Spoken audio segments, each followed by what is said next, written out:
Dom Cheryl. Okay. Okay, Hello, you everyone. first. Hello, everyone. My name is Umi, and even though I'm not a medical student yet, I do have a passion for learning medical knowledge. So that's why me and Phuc have a presentation to present for you guys, and I really hope that you guys can listen and give a lot of comments on our presentation. Thank you very much. Good morning, everyone. My name is Phuc, and I'm currently a 6-year student in Cần University of Medicine and Pharmacy. And although me and I are both amateurs in this field, we'll both try our best to complete this presentation in time 2 weeks. So I hope you guys would pay attention and enjoy this, and and make a lot of comments on this. Thank you. Thank you. Let's start.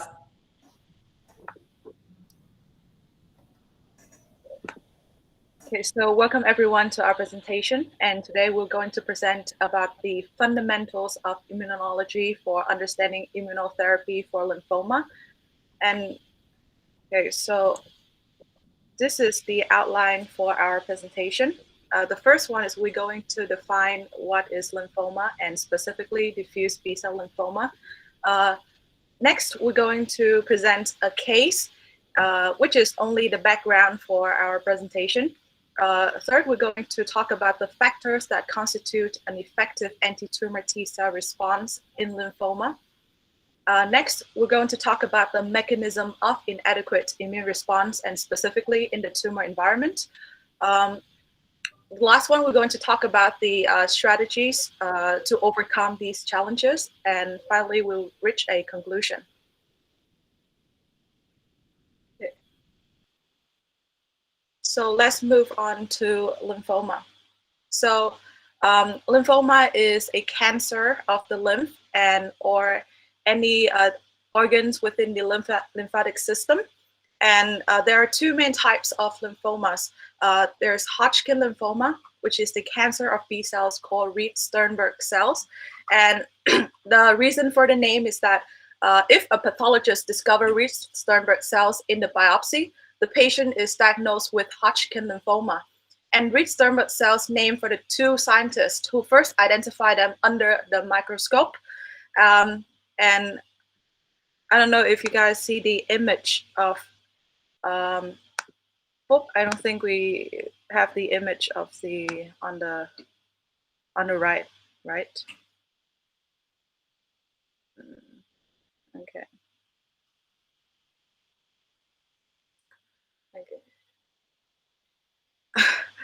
I don't know why the image is in the background. Okay, I will show everyone the image later. You can continue to present. Okay, so in the image, right, you can see that the mutated B lymphocytes are really huge compared to the other normal lymphocytes.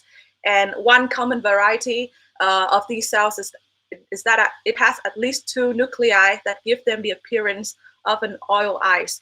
So an owl eyes, and you can see in the image that Phuc will give later.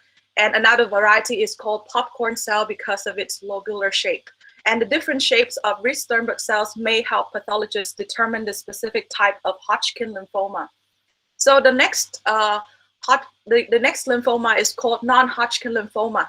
And you might have heard about this because this is the most common type of lymphoma. It is the cancers of B cells, T cells, or natural killer cells, NK cells. And it's comprised of 90% of the lymphoma cases. So next, I'm going to talk about the diffuse large B-cell lymphoma. This diffuse large B-cell lymphoma, DLBCL, is a subtype of non-Hodgkin lymphoma. And in short, it is a cancer for B cells. And as you guys have known, it is the kind of cell that transforms through many states to become cells that are able to fight diseases, along with T cells. And DLBCL is named after how it looked under the microscope, which has a wide, diffuse pattern of growth. And DLBCL is a fast-growing cancer, and or you could call it an aggressive cancer, and it can metastasize to other parts outside of the lymph system. Okay. So on the image here, you can see that This is a histological cross-section of the lymph node. And on the left, you can see the normal lymph node after hematoxylin and arsine staining. And please note the complex and varied structure within this lymph node. Arrow on the left point to the germinal center within the follicle. Both are in the cortex or the outer region. So here is where the B cells are produced. And the arrowhead indicates the medulla or the inner region. The bottom arrow shows the hilum, where blood and efferent lymph vessels are connected. And on the right here, you can see that the lymph node has been infiltrated by the LBCL. And so it can give the appearance of a classy and uniform surface and complete loss of normal structures compared to the first picture. Right. So, okay, to illustrate the potential clinical efficacy of modulating the immune system, right? So we'll have a clinical case. A 83-year-old male patient diagnosed with diffuse B-cell lymphoma, DLBCL, which I have introduced earlier, and the subtype is activated B cell with bone marrow involvement.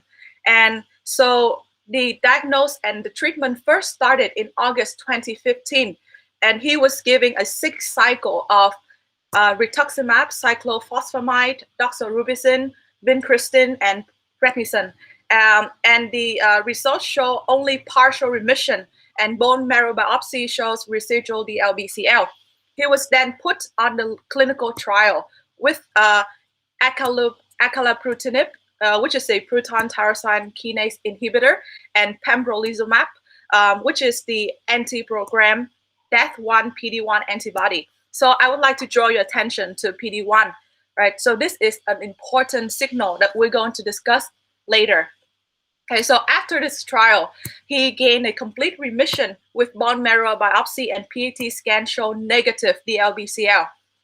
Per protocol, however, treatment was then discontinued and then patient was observed. And in January 2019, the patient had biopsy-proven evidence of disease progression, right, with multiple bone lesions. So he was put on pembrolizumab again. And up to date, he showed complete remission. Okay, so from the clinical case, we can reach to 4 important immunological points. The first is the role of pembrolizumab.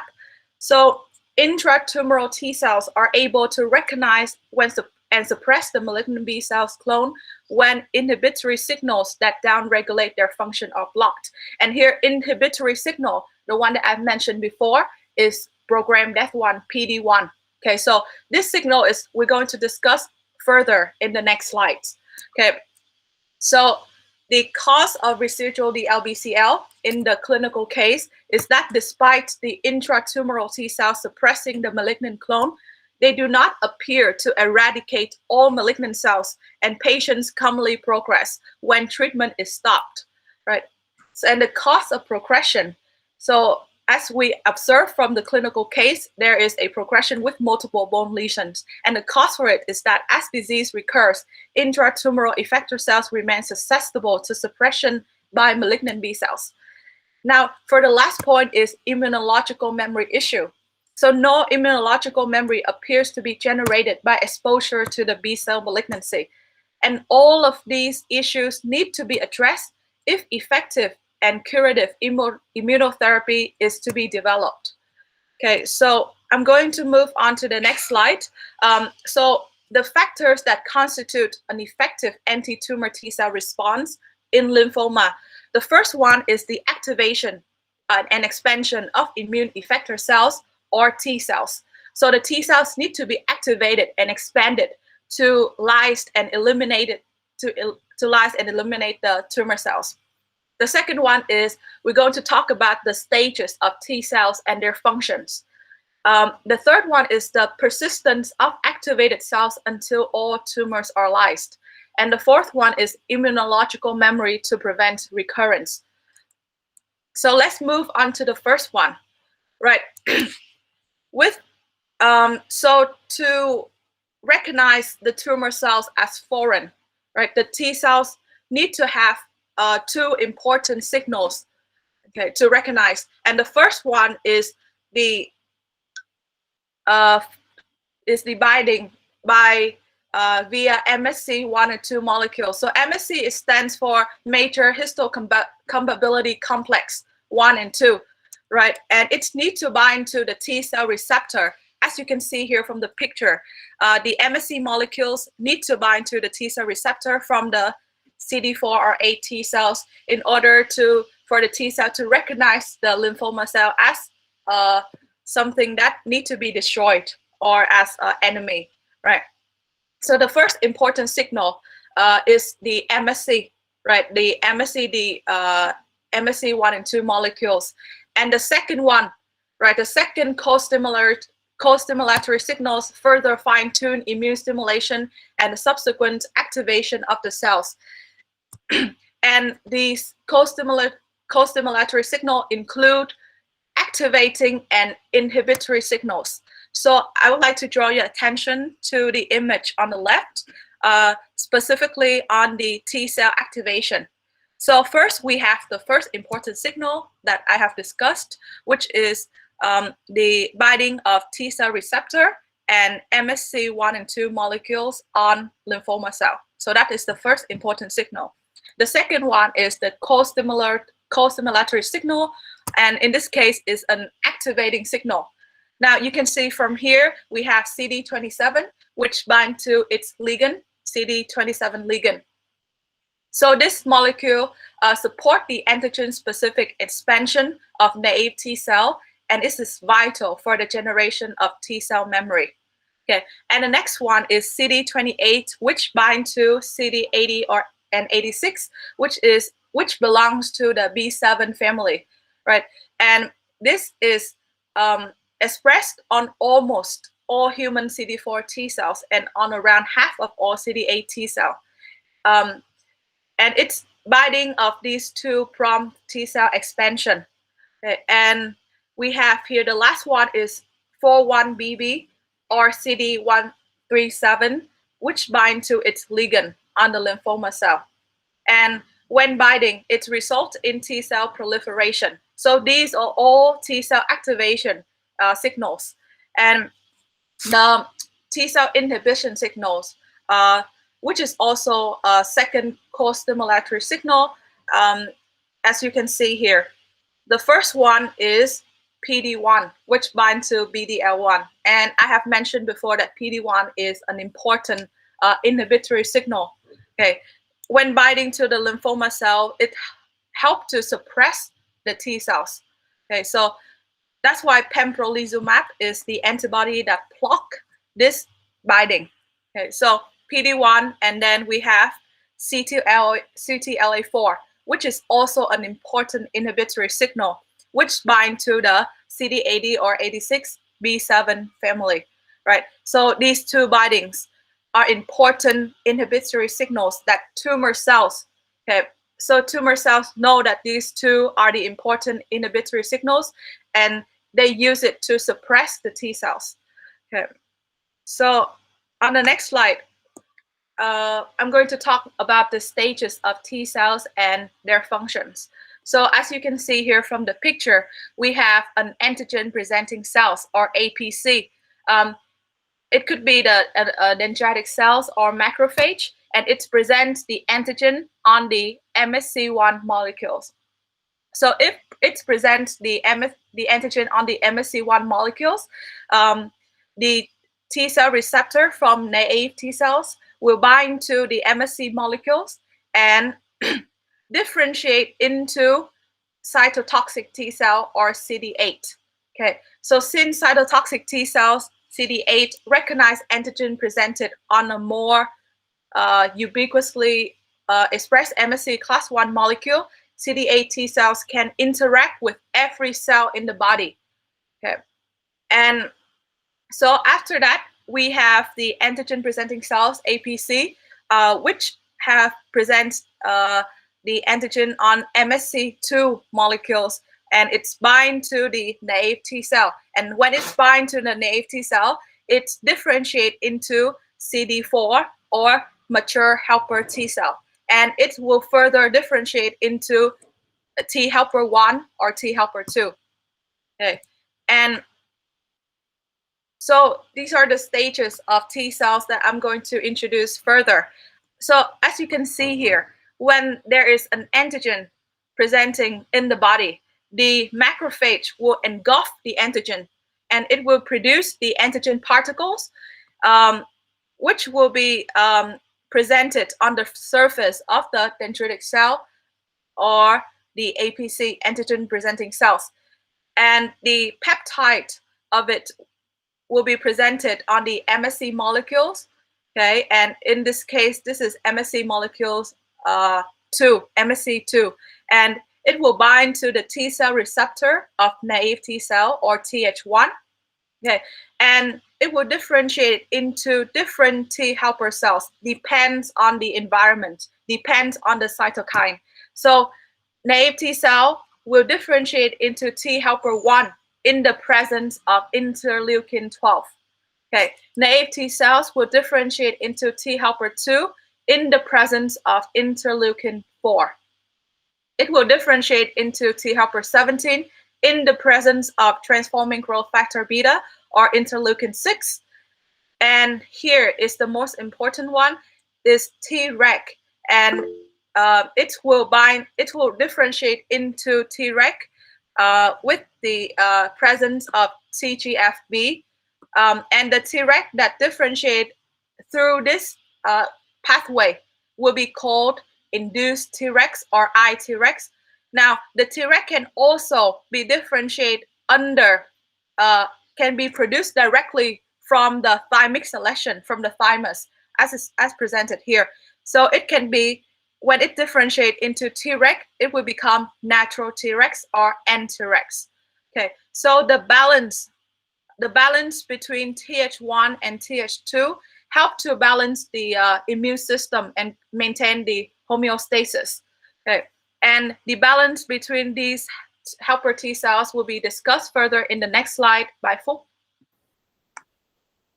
Okay. Sorry, please use laser point for presenting. Is it better for listener to follow? Okay.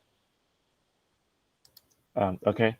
So Nghĩa has been talking about the proliferation and the differentiation of the different lineages of T cells. So now we're going to talk about a little bit about the balance between the Th1 and Th2. So as you can see in the pictures here, the T helper 1 not only produces the interferon gamma to inhibit the proliferation and differentiation of the T helper 2, but it also produces cytokines like interleukin 2 or for an tumor necrosis factor beta. So these cytokines act as an effective macrophage activation, phagocytosis, and tumor regression. Therefore, they have the effect of immunostimulation.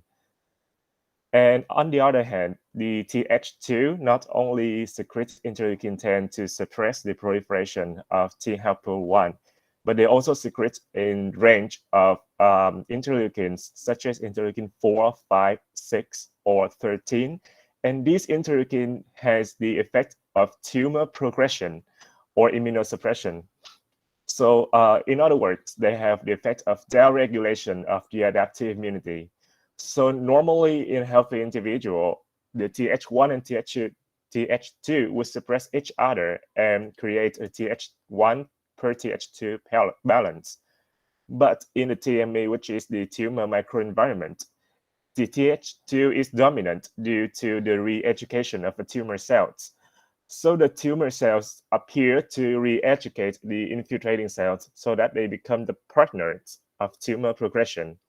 So unlike the Th1 response cytokines, which are the interleukin 2 and interferon gamma, the cytokines of the T helper 2 that occur within tumor microenvironment could downregulate the adaptive immunities. So this implies that the environment of a tumor cells is Th2 dominant. So in the next slides, we will talk about the last lineage of T cells that I want to mention, and that is the memory T cells. So the memory T cells are antigen-experienced cells that mediate a faster and more potent response upon repeated encounter with antigen. So the memory T cells are originated from effector T cells that escape death. So they have the ability to be converted into large numbers of effector T cells upon re-exposure to specific antigen. And furthermore, they are way less reliant on co-stimulation for the activation. So therefore, they respond very rapidly to the past infection. So we've been going through the factors that contribute to an adequate immune response. So, but in an individual with cancer, and specifically in lymphoma, the immune response is often inadequate for some reasons. And here we have the mechanisms. I'm sorry. The final thing we want to talk about are the factors that contribute to an adequate immune response is the persistence of activated cells and immunological memory to prevent recurrence of cancer. So first up, I'm going to talk about the T cell exhaustion. So when being activated with the tumor antigen, the TCD8, which is the T cytotoxic cells, will differentiate into short-lived memory cells. Short-lived effector cells. So from the stem cell memory, which is the cells with highest self-renewal capacity, they differentiate into many different phenotypes. So as the cells differentiate, they lose their capacity for self-renewal and they become exhausted.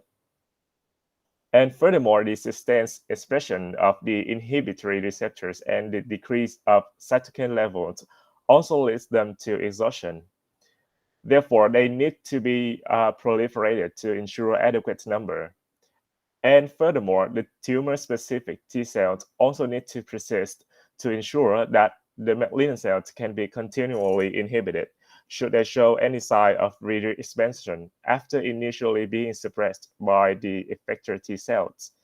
And finally, ideally, the immunological memory needs to develop so that the effector T cells can rapidly re-expand in the case of the memory T cell that I have just mentioned, should dormant malignant B cells be reactive and become a threat to the patient. And after going through all the factors that contribute to an adequate immune response, we know that in the TME or in the tumor in microenvironment, the immune response are not always adequate because of different mechanisms, which we have listed here. The first one is the absence of the MH1 and MH2 molecules on the APC. The second mechanism is the increased expression of inhibitory signals, the very two important signals that Nhi have mentioned, that is the CTLA4 and the PD1, and also the increased expression of its ligands. And the third one is the suppressive of immune cell population in the TME. Finally, the secreted cytokines that promote immune exhaustion or suppression also contribute greatly to an inadequate immune response. So first up, we're going to talk about the absence of MH1 and MH2 molecules. The absence of MH1 and 2 molecules could be due to tumors manipulation antigen presentation pathways to avoid elimination by the immune response. And as you may have known, the largely known mechanism which leads to the absence of MH2 molecules is the large genetic deletions. But however, other mechanisms still exist. They include the small deletions or the point mutations of the CIITA gene. The CIITA, which is a transcriptic, which is the transcriptosome, the master transcriptosome that control the MSC molecules. And furthermore, physiologic deregulation of the CIITA via transcriptional control mechanism or by epigenetic changes of the MSC class 2 or on the CATA promoter regions also lead to the absence of MSC molecules. So I want to draw your attention to the image on the right. So we have the white image, which is the non-inflamed or the cold tumor environment. So what I want to mention here is the expression of CATA-driven MSC2 expression in tumor cells, which drastically modify the histology of the tumor microenvironment. So in a non-inflamed tumor microenvironment, very scarce infiltration of lymphocytes such as neutrophils and monocytes or macrophages was detected. So upon stable transfection with CAATA and consequent expression of MSC class 2 molecules, the tumors become rapidly infiltrated by the CD4 T cells and followed by the CD8 T cells, the dendritic cells, and the macrophages. Therefore, the tumor microenvironment will become inflamed or so-called hot tumor. So as a result of the intense lymphocyte infiltration, a large area, which you can see is in the dark red here, a large areas of tumor necrosis were generated. So thus, the tumor microenvironment was drastically modified by the CATA-driven MHC class 2 expression in the tumor cells. So next up, we'll talk about some points that is very important that we have mentioned, and that is the increased expression of inhibitory signals, which includes CTLA-4 and PD-1. CTLA-4 stands for cytotoxic T lymphocyte-associated antigen, and they counteract the activity of a T-cell co-stimulatory receptor, which is CD28, as you can see on the picture below. So once the antigen recognition occurs, the CD28 signaling strongly amplify the T-cell receptors signaling to activate the T cells. And interestingly, the CD28 and the CTLA-4 share identical ligands, which are the two that belongs to the somehow B7 family. And they are the CD80, also known as B71, and the CD86, also known as B72. And this CTLA-4 would outcompete the CD28 in binding with CD80 and CD86 because it has higher affinity compared to the CD28. And upon binding, they will deliver inhibitory effect to the T cells. And the CTLA-4 also inhibit the T cell through the separation of CD80 and 86 from CD28 engagement, as well as they will remove the CD80 and 86 actively from the APC cell surface. And I will talk about the PD-1, and the PD-1 is also an inhibitory signal. And when it's engaged by one of its ligands, the PD-1 will inhibit kinases that are involved in the T cells activation. And because the PD-1 engagement will inhibit the T cell receptor stop signal, and this pathway could also modify the duration of T cell ABC or T cell target cell contact. And about the site of expression, the CTLA-4 only confined to T cell, especially the TCD8 lineage. But the PD-1 would express on T cells, B cells, and myeloid cells. Therefore, the activation of PD-1 are often found in the peripheral tissues.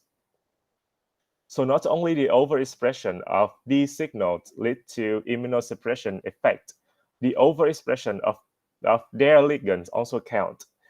For PD-1, it is the PDL1 and PDL2. So the expression by these two ligands by malignant lymphoma cell, which is also a mechanism which malignant cells protect themselves from the activated effector T cells, and the expression is commonly driven by infection, such as in EBV or HIV infections, or by genetic causes. So let us find out a little bit about the time of activation of T2 signals. So as you can see here, we have two pictures. The picture A is about the activation of the CTLA4, whereas the picture B is about the activation of PD-1. So overall, the CTLA4 is thought to regulate T cell proliferation very early in an immune response, and mainly in the lymph nodes only, whereas the PD-1 will suppress the T cell later in an immune response, and primarily in the peripheral tissues, like I've mentioned. So the CTLA4 checkpoint is induced in T cell at the time of their initial response to antigen, which is presented by the dendritic cells over here. It is the green cells we see on the very left. And the key to the regulation of the T cell activation levels is by the CD28 CT. The key to this activation is the timing of surface expression. And the naive and memory T cells surface will express CD28, but do not express CTLA4. But instead, the CTLA4 is stored in the intracellular vesicle. As you can see, is the white circle here in the cell, in the T cell.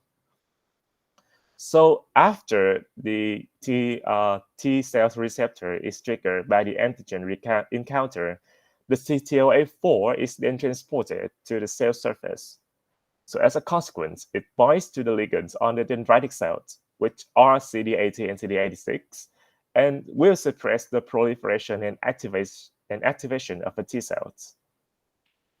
And by contrast, in the picture B, the major role of the PD-1 pathway is not at the initial T cell activation state, but rather to regulate inflammatory responses in the peripheral tissues. The T cells, which have been activated by the two important signals, which is the MHC molecules and the co-stimulatory signals, will upregulate PD-1, and these T cells will migrate to the peripheral tissues. So the inflammatory signals in the tissues will induce the expression of PD-1 ligands on their surface. So these ligands would then bind to the PD-1 on the T cells and will deregulate the activity of these T cells. So normally, this will limit collateral tissues damage in response to the microorganism infection in that tissue. However, excessive injection of PD-1 on T cells in the setting of chronic antigen presenting or chronic antigen exposure, just like in the lymphoma, can induce an exhausted or anergic state in T cells.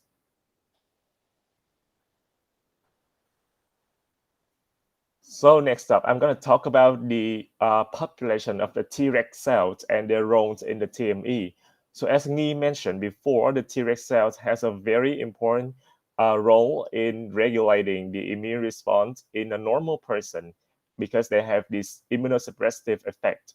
But in tumor, the abundant presence of the Treg in the tumor microenvironment is equal to the poor prognosis in patients with lymphoma.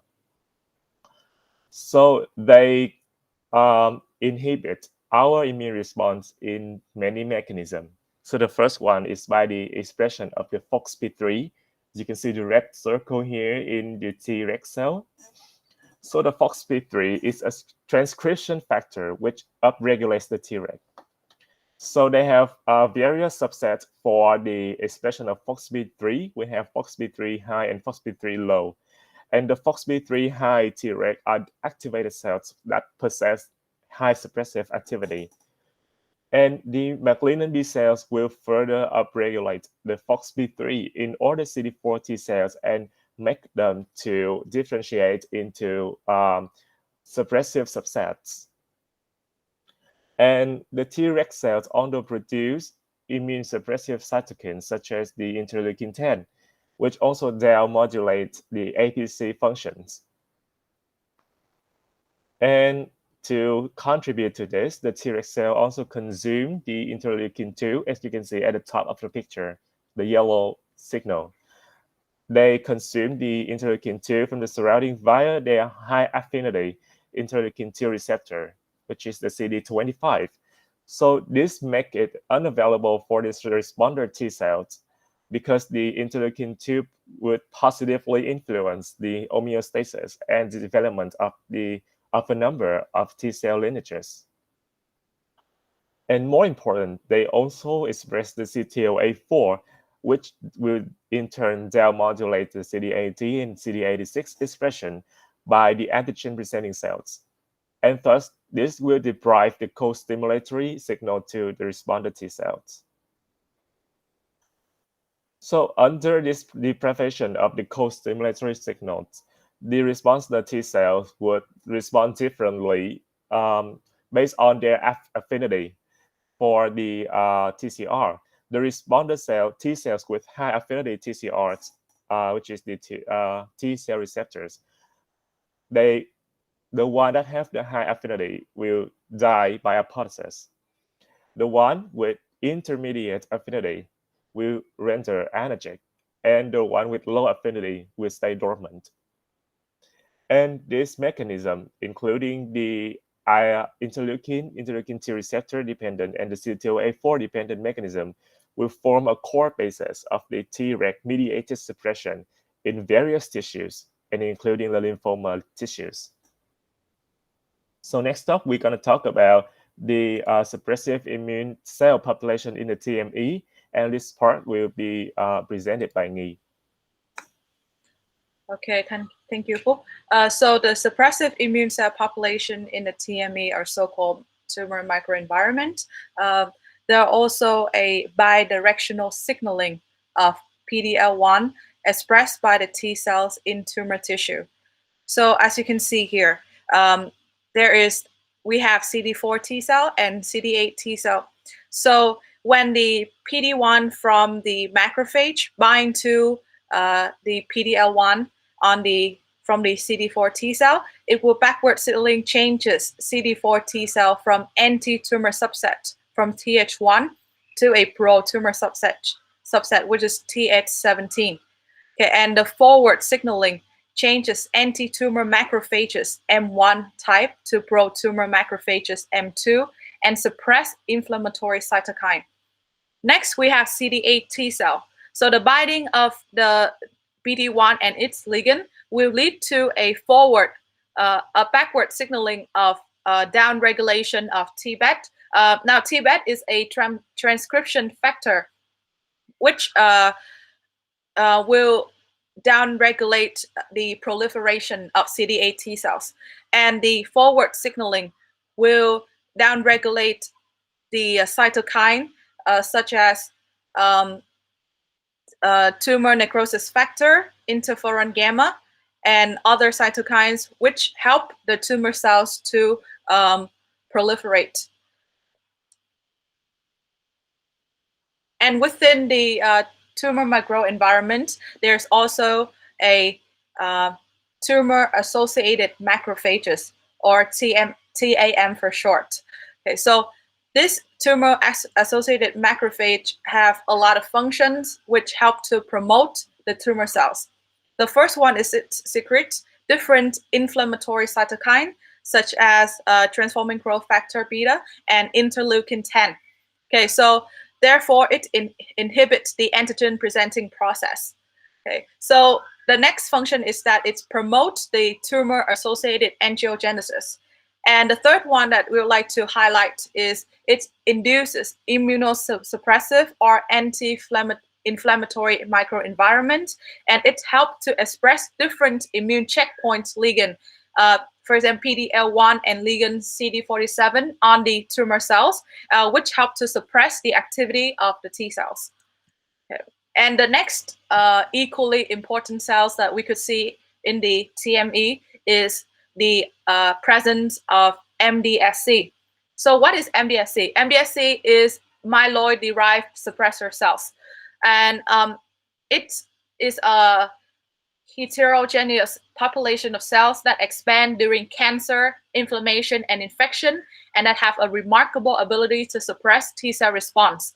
Okay, so you can see here, MDSC cell suppressive activities inhibit the anti-tumor macrophage M1 by the secretion of interleukin-10.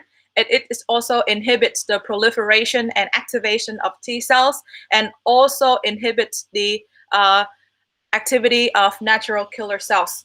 Okay, and here we have a bidirectional relationship between MDSC and tumor cells. The tumor cell help to promote MDSCs by secreting a lot of chemokines, and on the other hand, MDSC help to promote the tumor cells by tumor growth and invasion, EMT, etc. So on the next slide, we'll talk about the strategies to overcome these challenges after we have presented the mechanism of an inadequate immune response. So we would like to discuss the strategy. So disruption of the intricate connection between tumor cells and infiltrating cells is a potential target for future cancer therapies. So the first therapy is the target immune checkpoint to prevent immune suppression. Okay, the second one is to promote tumor cell phagocytosis and antigen presentation by engaging macrophages. The third one is to improve malignant cells engagement using CARs, or CAR-T specifically. And the last one is to activate T cells and natural killer cells using bispecific antibodies. Right, so the first one is the target immune checkpoint to prevent immune suppression. So several drugs which target immune checkpoint pathway are either approved by FDA or being tested in trials. And pembrolizumab, the antibody that we have presented on the clinical case, is the targets the interaction between PD-1 and PD-L1, PD-L2, and it is approved by the FDA only for the treatment of adult patients with refractory primary mediastinal large B-cell lymphoma, or PMBCL, or those who have relapsed after 2 or more prior lines of therapy, like we have presented in the clinical case. And after that, we have I would like to draw attention to the 2 important inhibitory signals that we have discussed before. The first one is CTLA, and the antibody which block the inhibitory signal CTLA4 and prompt the proliferation and expansion of T cells. We have here ipilimumab. This is approved, FDA approved for melanoma, phase 2 and phase 3 trials ongoing for multiple cancers. And also here we have tremelimumab. This is previously tested in phase 3 trial of patients with melanoma, but it is not currently active. And for PD-1, right, we have many antibodies, including pembrolizumab, which undergoing phase 1 and 2 trials in patients with melanoma or with multiple cancers. Okay, so the next therapy that I would like to point out is to promote tumor cell phagocytosis by engaging macrophages. So the interaction between the tumor cells, the cancer cell, as you can see here from the picture, and TAM, or tumor-associated macrophage, okay, as you can see here, regulate phagocytosis, okay, and it is a result of the eat-me ligands, okay, which express on the cancer cells, and the don't eat me ligands, okay, which bind to the don't eat me receptor. So usually in the tumor environment, the tumor cells will obviously want to overexpress the don't eat me ligand. Okay, and the 2 important signals that I would like to point out here is CD47 and PD-L1. Okay, so when the tumor cells express don't eat me ligands, okay, there will be no phagocytosis of macrophages. Okay, so CD47 and PD-L1 are 2 important ligands that could be targeted by immunotherapy. And actually, there is an antibody called Hu5F9G4, or 5F9 in short, blocks CD47. Okay, so it blocks the binding of CD47 and induce tumor cell phagocytosis. Okay. So on the next slide, Phúc will present to you the therapy of CAR-T. So next up, we will have a promising treatment, which is the CAR T cells. And what is CAR? CAR stands for chimeric antigen receptor T cell therapy, which uses specifically engineered white blood cells that call T cells to lead an assault on cancer. So for a variety of reasons, however, the T cells don't always recognize cancer cells or don't, mount an all-out attack on the cancer cells. And, in the TME, especially in the putting it in the setting of the TME where there are many suppressing signals and mechanisms. And this will allow the tumor to take root and expand. And turning the normal T cells into the CAR T cells will seek to overcome the deficiencies. And the CAR T cells is kind of a cellular therapy which uses a patient's own immune system cells to rally an attack on cancer. And they are made by removing the T cells from the blood of the patient and modifying them in the lab to intensify the immune system natural response to cancer and re-injecting them into a patient again. So the CAR T is actually made up of 3 other proteins. The first one, the one protein that recognizes antigen on the cancer cells. And in this situation, which is in the image, is the scFv, is actually, they can be engineered in numerous ways, and therefore we have many generations of CAR T cells. And the other 2 proteins that signal the T cells to activate when the first protein attaches to when the first protein attaches to an antigen on the cancer cell. And when a T cell has a CAR, which is a chimeric antigen receptor, added to it, it is called a CAR T cell. So furthermore, the recent generations of CAR T cells also includes the co-stimulatory domain that automatically provides the second required activation signals. So this means that the CAR T cells can directly engage with the malignant cells without any mechanism without any requirement for MSC molecules to present antigens or the second activation signal to activate it. Right now, the CAR T cell therapies are FDA approved for aggressive relapse of or refractory of large diffuse B-cell lymphoma, which is the DLBCL we've mentioned, and the primary mediastinal B-cell lymphoma, which is the PMBCL, and the transformed follicular lymphoma. So another promising strategy of treatment of this type of cancer is the activate T cells and natural killing cell using the bispecific antibody. So what is a bispecific antibodies? So as you may know, the normal antibody only have one binding site for one specific antigen. Meanwhile, the bispecific antibody has 2. They contain 2 binding sites that may bind to 2 tumor antigen at the same time, or they can act like a connecting bridge that binding one tumor antigen and the receptors of T cell, such as CD3, and this receptors is involved in activating both the CD8 naive T cell, which is the cytotoxic T cells, and the CD16, which upon activation will send signals to the natural killer cells to eliminate the targets through direct killing and cytokine production.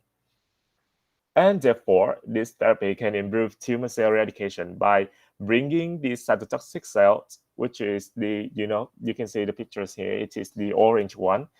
It is the T cell or the NK cell directly in contact with the tumor cells here, and the T cell will directly lyse the tumor cells. And up to now, only 3 bispecific antibodies have been approved by only 3 bispecific antibodies have been approved.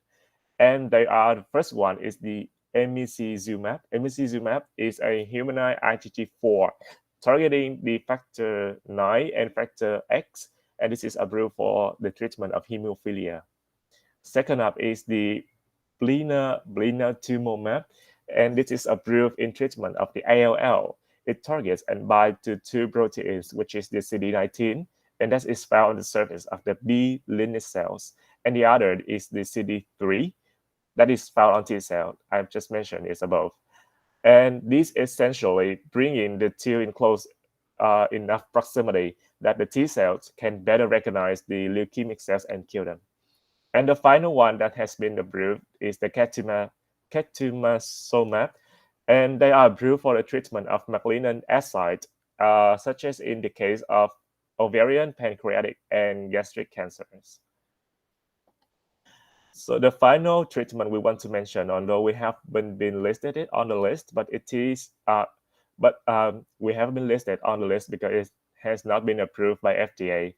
But it is a promising strategy of the future, and that is the neoantigen vaccine. So why it is called neoantigen? So to create an individualized cancer vaccine, the researchers must identify the cancer-specific peptides and these are called neoantigens. So then they use a cell or a protein or a nucleic acid-based platform to deliver those neoantigens into the patient's body to prime the immune system to attack the tumor. So as you can see here in the picture, the antigen-presenting cells, such as the dendritic cells, the purple one on the left, will internalize the cancer-specific peptide, which are the bright green, were selected for a personalized cancer vaccine and will display them on their surface with the help of the MSC molecules. And this will trigger the T cell, which is the blue cell in the middle, with the receptors that bind those neoantigens to differentiate into the T cell receptor, the effector T cells, which is the green T cells on the right here. And these T cells will mobilize an immune reaction against the cancer cells, which is the cells with the purple center on the right too. So up to now, the FDA, like I've mentioned, has not approved the personalized neoantigen vaccine as a treatment on any disease, but it has been put under clinical trials for various types of cancer, such as there has been they have been co-applied with pembrolizumab after rituximab for follicular lymphoma. So finally, Nghi will draw us to a conclusion of our presentation. Okay, thank you, Phúc. So we now reach the conclusion for today's presentation. So overall, as you can see, the tumor microenvironment is a dynamic state rather than a quiescent state. So there are a lot of activities going on, and a tumor cell may see immune cells as friends that promote tumor growth or as enemies that destroy tumor cells. So therefore, cancer treatment should not just focus on direct control of tumor growth, but on the increasing anti-tumor immunity within the tumor microenvironment also has potential for treatment of cancer. So we will need to consider a combination of approaches to comprehensively overcome all of the immune dysfunction, so that we'll be able to achieve durable response that will ultimately result in the cures for lymphoma patients. And I would like to draw your attention to the graphic image on the left. As you can see here, the cancer cells is presented in green, is highlighted in green, and T cells is highlighted in orange. And actually the T cells here is CAR T cells. So it has been modified to have a close interaction with tumor cells and immediately eliminate the tumor cells. Okay, so this is the result that we would really want to see in our the patients with lymphoma or other types of cancer. So thank you everyone for listening to our presentation today. Thank you so much for the very informative presentation, but too heavy for everyone and for me as well. Through the presentation, Phúc and Nghi provide us a panoramic view of immunology and in turn immunotherapy for lymphoma in general. We can see that there are the many mechanisms the tumor cell using to hide from our own immunity and avoid the attack from our immunity. They also try to re-educate our T cell or other to help them not try to eradicate the tumor cell, but in turn help them to survive very well and understand understanding about the mechanism help, helping us to develop many strategies to overcome the difficulty to treat tumor cell. But even we try to using many new drugs to control them. The patient usually, even when the patient come into the remission status, but we use that it is the remission. It doesn't mean remission doesn't mean as a cure. Remission is that we cannot find any tumor cell by our test, our laboratory test, but it doesn't mean that the patient is completely free from disease. And after for for a long time after that, the tumor cell can be present again, and at that time we call a relapse. They try to develop many new strategy to resistance or to against our drugs. And at that time, we need to reevaluate again and use another type drug to treat. I just summarize some main point for this presentation, and I did it the time to discuss. Is there any question or comment for the presentation? Okay, can you hear me? Yeah. Okay, the first of all that I would like to congratulations to Nghi and Phúc. What amazing presentation. I actually very impressed with Nghi that you don't have any background of medicine, but you present the presentation. I thought that you would be a medical student or a physician, yeah.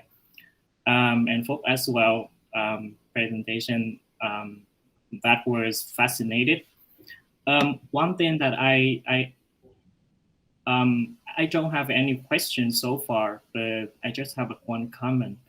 In before I learned this lesson that I know about the immunosuppression signal by the signal 2 by the ABC cells through the CD80 is CD86 pathway with attached to the CD28.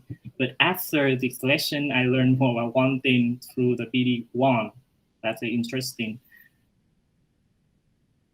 And in the past, that the therapy for immunosuppression, they used, as I remember, Bilataset, that for immunosuppression.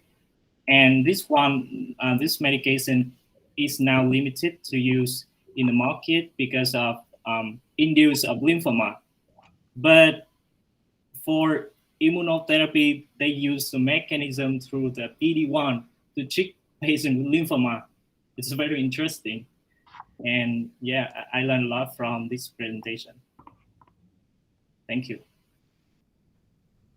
Yeah.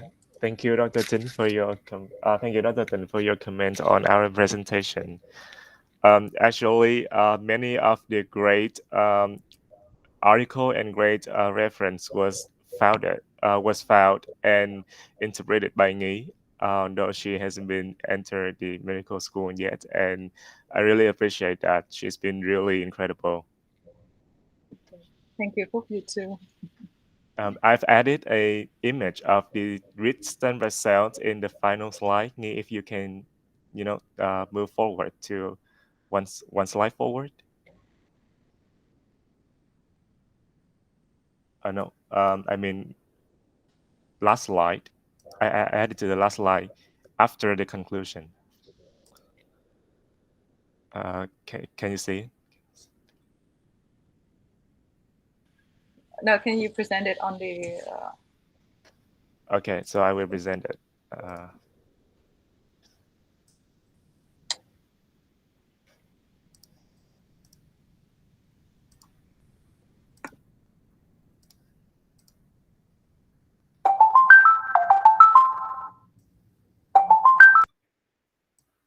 Okay, so here you guys the rich stem cells in Hodgkin lymphoma. So as you can see, it is very big, a very big and mature B cells that has several nuclei. Often they have two nuclei, and it represents an out-eye image. So they are called out-eye cells sometimes, and they are really big, up to 5 times bigger than normal B cells, which are the cells that surrounded these cells, as you can see. So that's the image that we've been skipped. And our presentation is complete now. Thank you. Thank you. I will want to spend time for all of you discuss first, and I have to modulate, and after that I will have some opinion for that. So please try to raise your hand and give your opinion as much as possible. I have to answer for patient.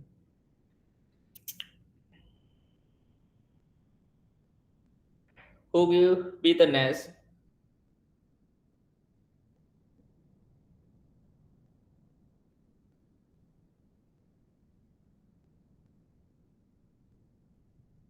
Maybe too difficult for you to understand, right?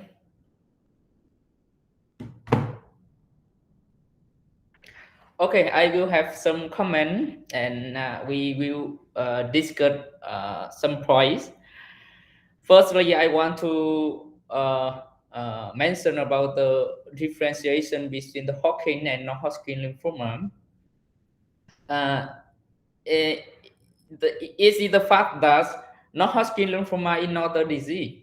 It is a group of disease, or we can call that it the many different disease with different characteristic and different treatment as well. Sorry.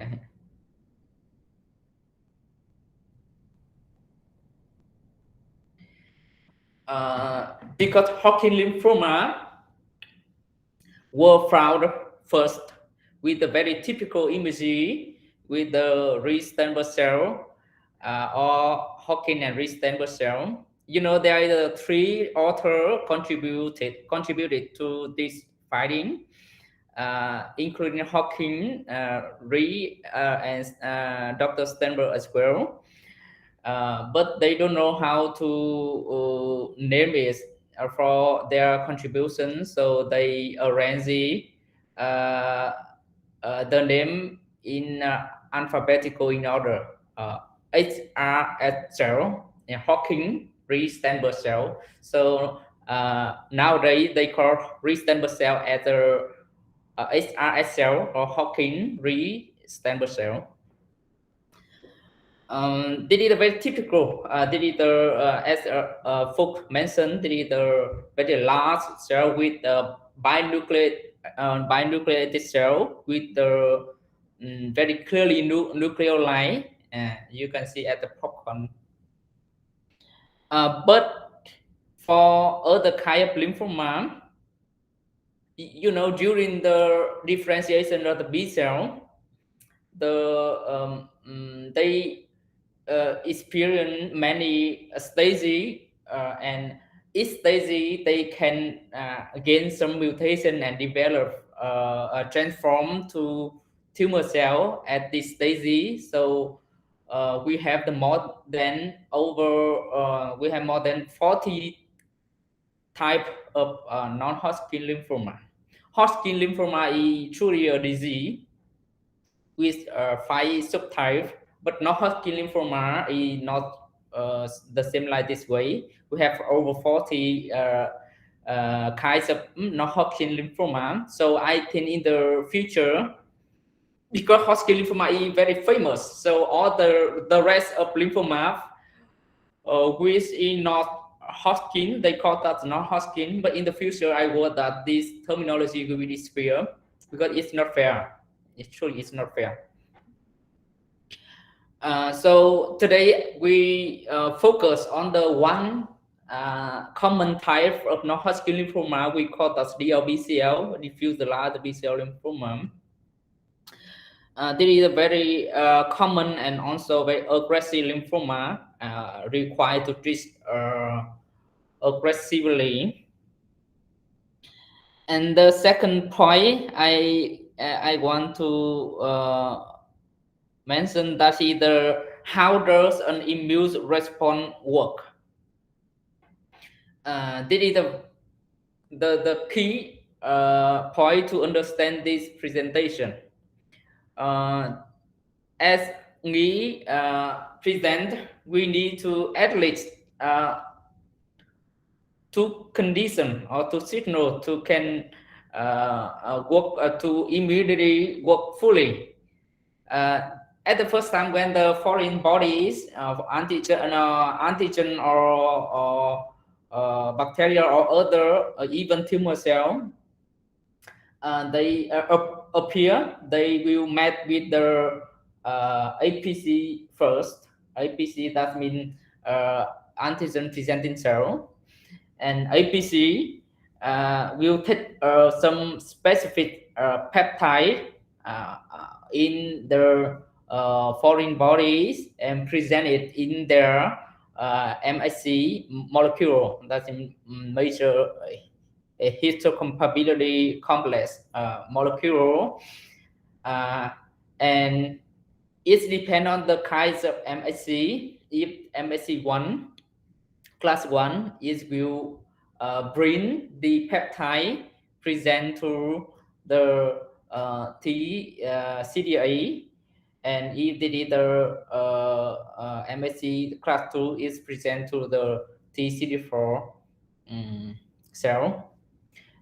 But when APC met with the T cell, this is not enough to start an immune response. They require another signal to confirm that this is truly foreign body, this is truly a harmful factor, or this is just the apoptosis body, or just some material in our body. If that we cannot react with this, because it can cause some severe problem. For this is the main difference between the adaptive immunity and innate immunity. For adaptive immunity, whenever they react, whenever they establishing, they cannot come back. They produce tumors mechanism, especially antibody to against the antigen, and if it either our antigen or autologous antigen, is maybe very risky for ourselves, because they can destroy us at the immunity autoimmune disease. So they need to another checkpoint. That's the reason why they need a second signal, or we call that co-stimulatory signal. Usually, co-stimulatory signal very famous is between the CD28 in the APC, and they combine with the CD80 in T cell.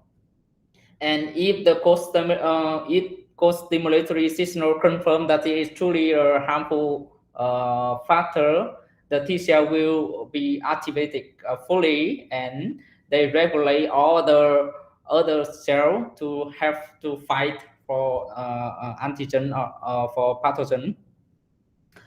But in in case of the memory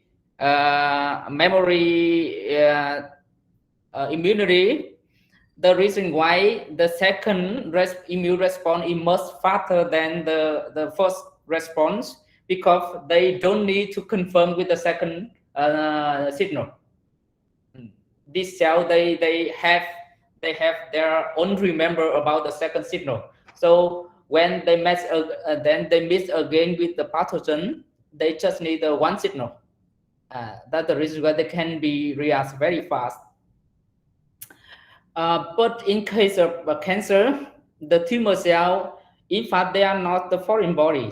They are truly our cell, and they gain mutation, and they change some feature to can grow, escape from the apoptosis and proliferate forever, something like that. So very difficult for our immunity to recognize and know what is the key and the typical difference between the tumor cell or our cell, because this also originate from our cell. So most of the surface antigen in tumor cell is our antigen. Very difficult. And when they gain mutation, because they gain mutation over time, usually when you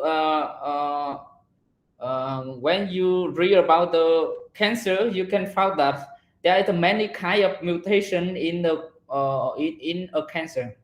Usually they don't have not only one or two, but usually many kind of mutation, and they gain over time.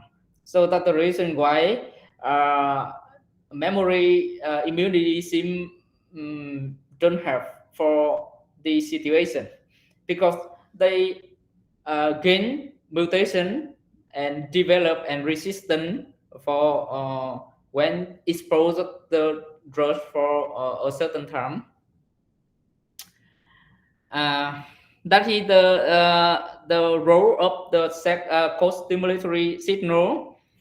And in tumor cell, another important mechanism is that they try to block the co-stimulatory signal by using some mechanism, but very famous strategy that is they try to increase some another molecule to bind in signal too.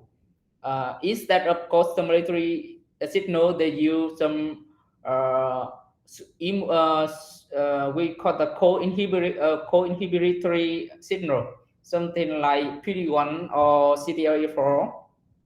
PD-1 combined with the PD-1, PD-L1 and CTLA-4 for combined with CTLA-4 lesion. This finding is very famous because two authors were found this mechanism gained the Nobel Prize in 2019 when they found that PD-1 and CTLA-4 is one of the main factor to suppress the T cell response to against tumor cell. And understand this mechanism, we develop many new drugs to overcome this difficulty. And in Vinmed right now, we use many kind of drugs focused on this point, including very famous, as we mentioned, pembrolizumab, with the brand name Keytruda. They block to PD-1. They do an antibody block to PD-1, and when PD-1 cannot to combine with PD-L1, the co-inhibitory signal is blocked, and T cell can be restore their activation. Or nivolumab, atezolizumab, block to PD-L1, or some new drugs to inhibitor to CTLA-4, like ipilimumab, something like that. There are many new drugs, and we use that every day in Vinmed. Nothing special right now, and the response is very fantastic. This is the different the breakthrough in cancer treatment, because in the past we just think that we focus on the cure the cancer cell by chemotherapy. We try to focus on their DNA and improve their proliferation, but the not specific strategy and benign cell or our cell also can be destroyed by chemotherapy. But with this new strategy, we don't focus on tumor cell only, but we focus on our own immunity, try to restore our ability to against the tumor cell, and we can find that the response is very good. Another problem, please, back to the slide 5.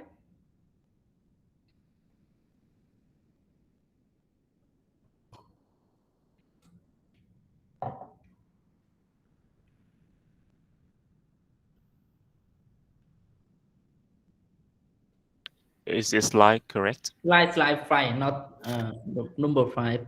5. 5. Okay. Yeah, Okay. that's right. Yeah, right. Okay. Yeah.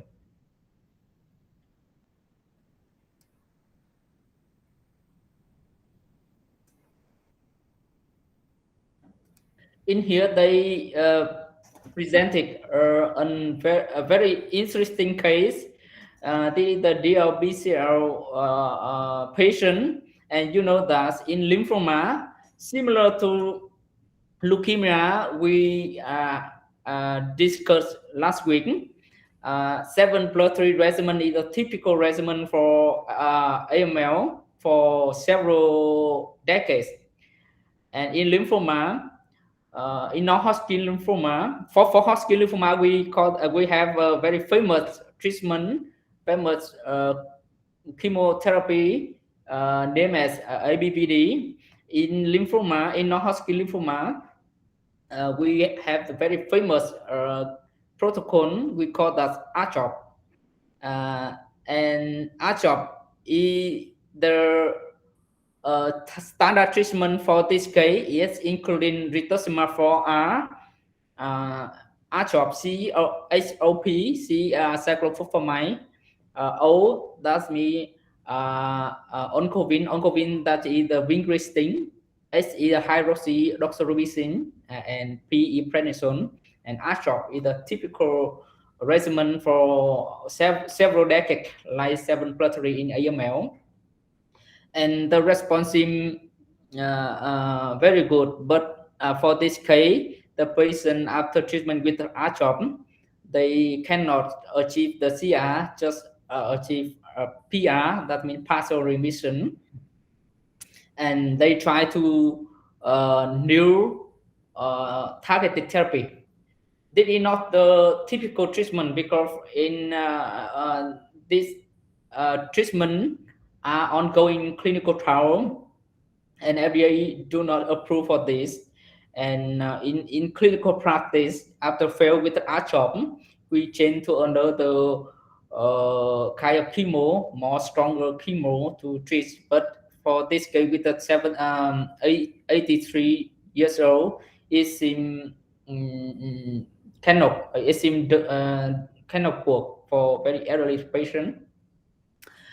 And they change to another new drug, very promising and very stronger for hematologists, because you know that acalabrutinib is the BTK inhibitor, proton tyrosine kinase inhibitor.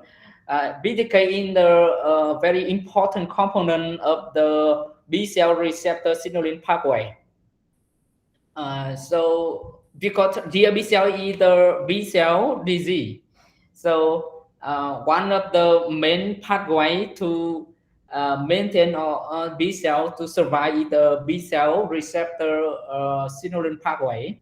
And this is the cell surface. We have the one receptor in the B cell, we call the B cell receptor.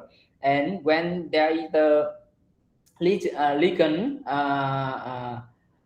combined with the B cell receptor, they will activate a signaling pathway to guide the signal from the surface down to the nucleus to can affect to the cell activity. And the main component during signal pathway, we call the BTK, and they use many drugs try to block this component to interrupt this signal pathway, and it can stop the B cell proliferation. But this drug is not using for DLBCL. This is the first time I saw this. They try to use DLBCL, and I'm also surprised as well. And PD-1 inhibitor antibody, like I mentioned before, pembrolizumab. With the treatment, with the response, it seems very well. But you can see that in the cancer, even though the patient achieved the complete remission, they challenge again, and they for a long time, even years. So usually we need to monitor the cancer patient very closely, at least 5 years after finish treatment, because they can relapse whenever. So we need to follow up closely. And in this case, they truly relapse again, and they re-challenge with the pembrolizumab. But because pembrolizumab, as I mentioned, it is the breakthrough treatment, because it's remind about our immunity work, so we can understand more detail in the how our immunity can work to against tumor cell.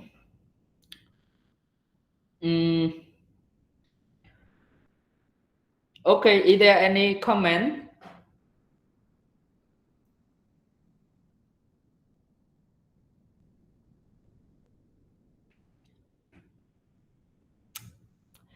Difficult for you to discuss. Phúc and Nghĩ, during you prepare for this presentation, do you have any opinion for them? Any?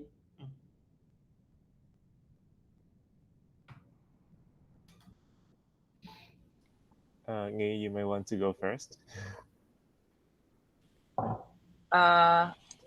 Well, we've read a lot of articles about immunology and immunotherapy, and because I haven't had any background in medical, so it's kind of difficult for me and have to like start from the basic. Okay, I remember. And you please. Yes. So I really start from like studying about T cells and the differentiation of T cells, and I just the more I learn about it, the more I am passionate about immunology and yes, and oncology. So that's just my comment. Okay, Phúc, please move to the fourth strategy to overcome the resistance of tumor cell. The slides. The slide I don't remember well, including the 4 strategy to treat. And I will explain this by Vietnamese to some of you have some knowledge from this presentation, because I get that you cannot understand fully this. Rồi thì bây giờ mình sẽ tổng kết lại một tí, tại vì cũng trải qua gần 1 tiếng rưỡi, nhưng mình lo rằng là nhiều bạn cũng sẽ không hiểu nổi được cái gì cả.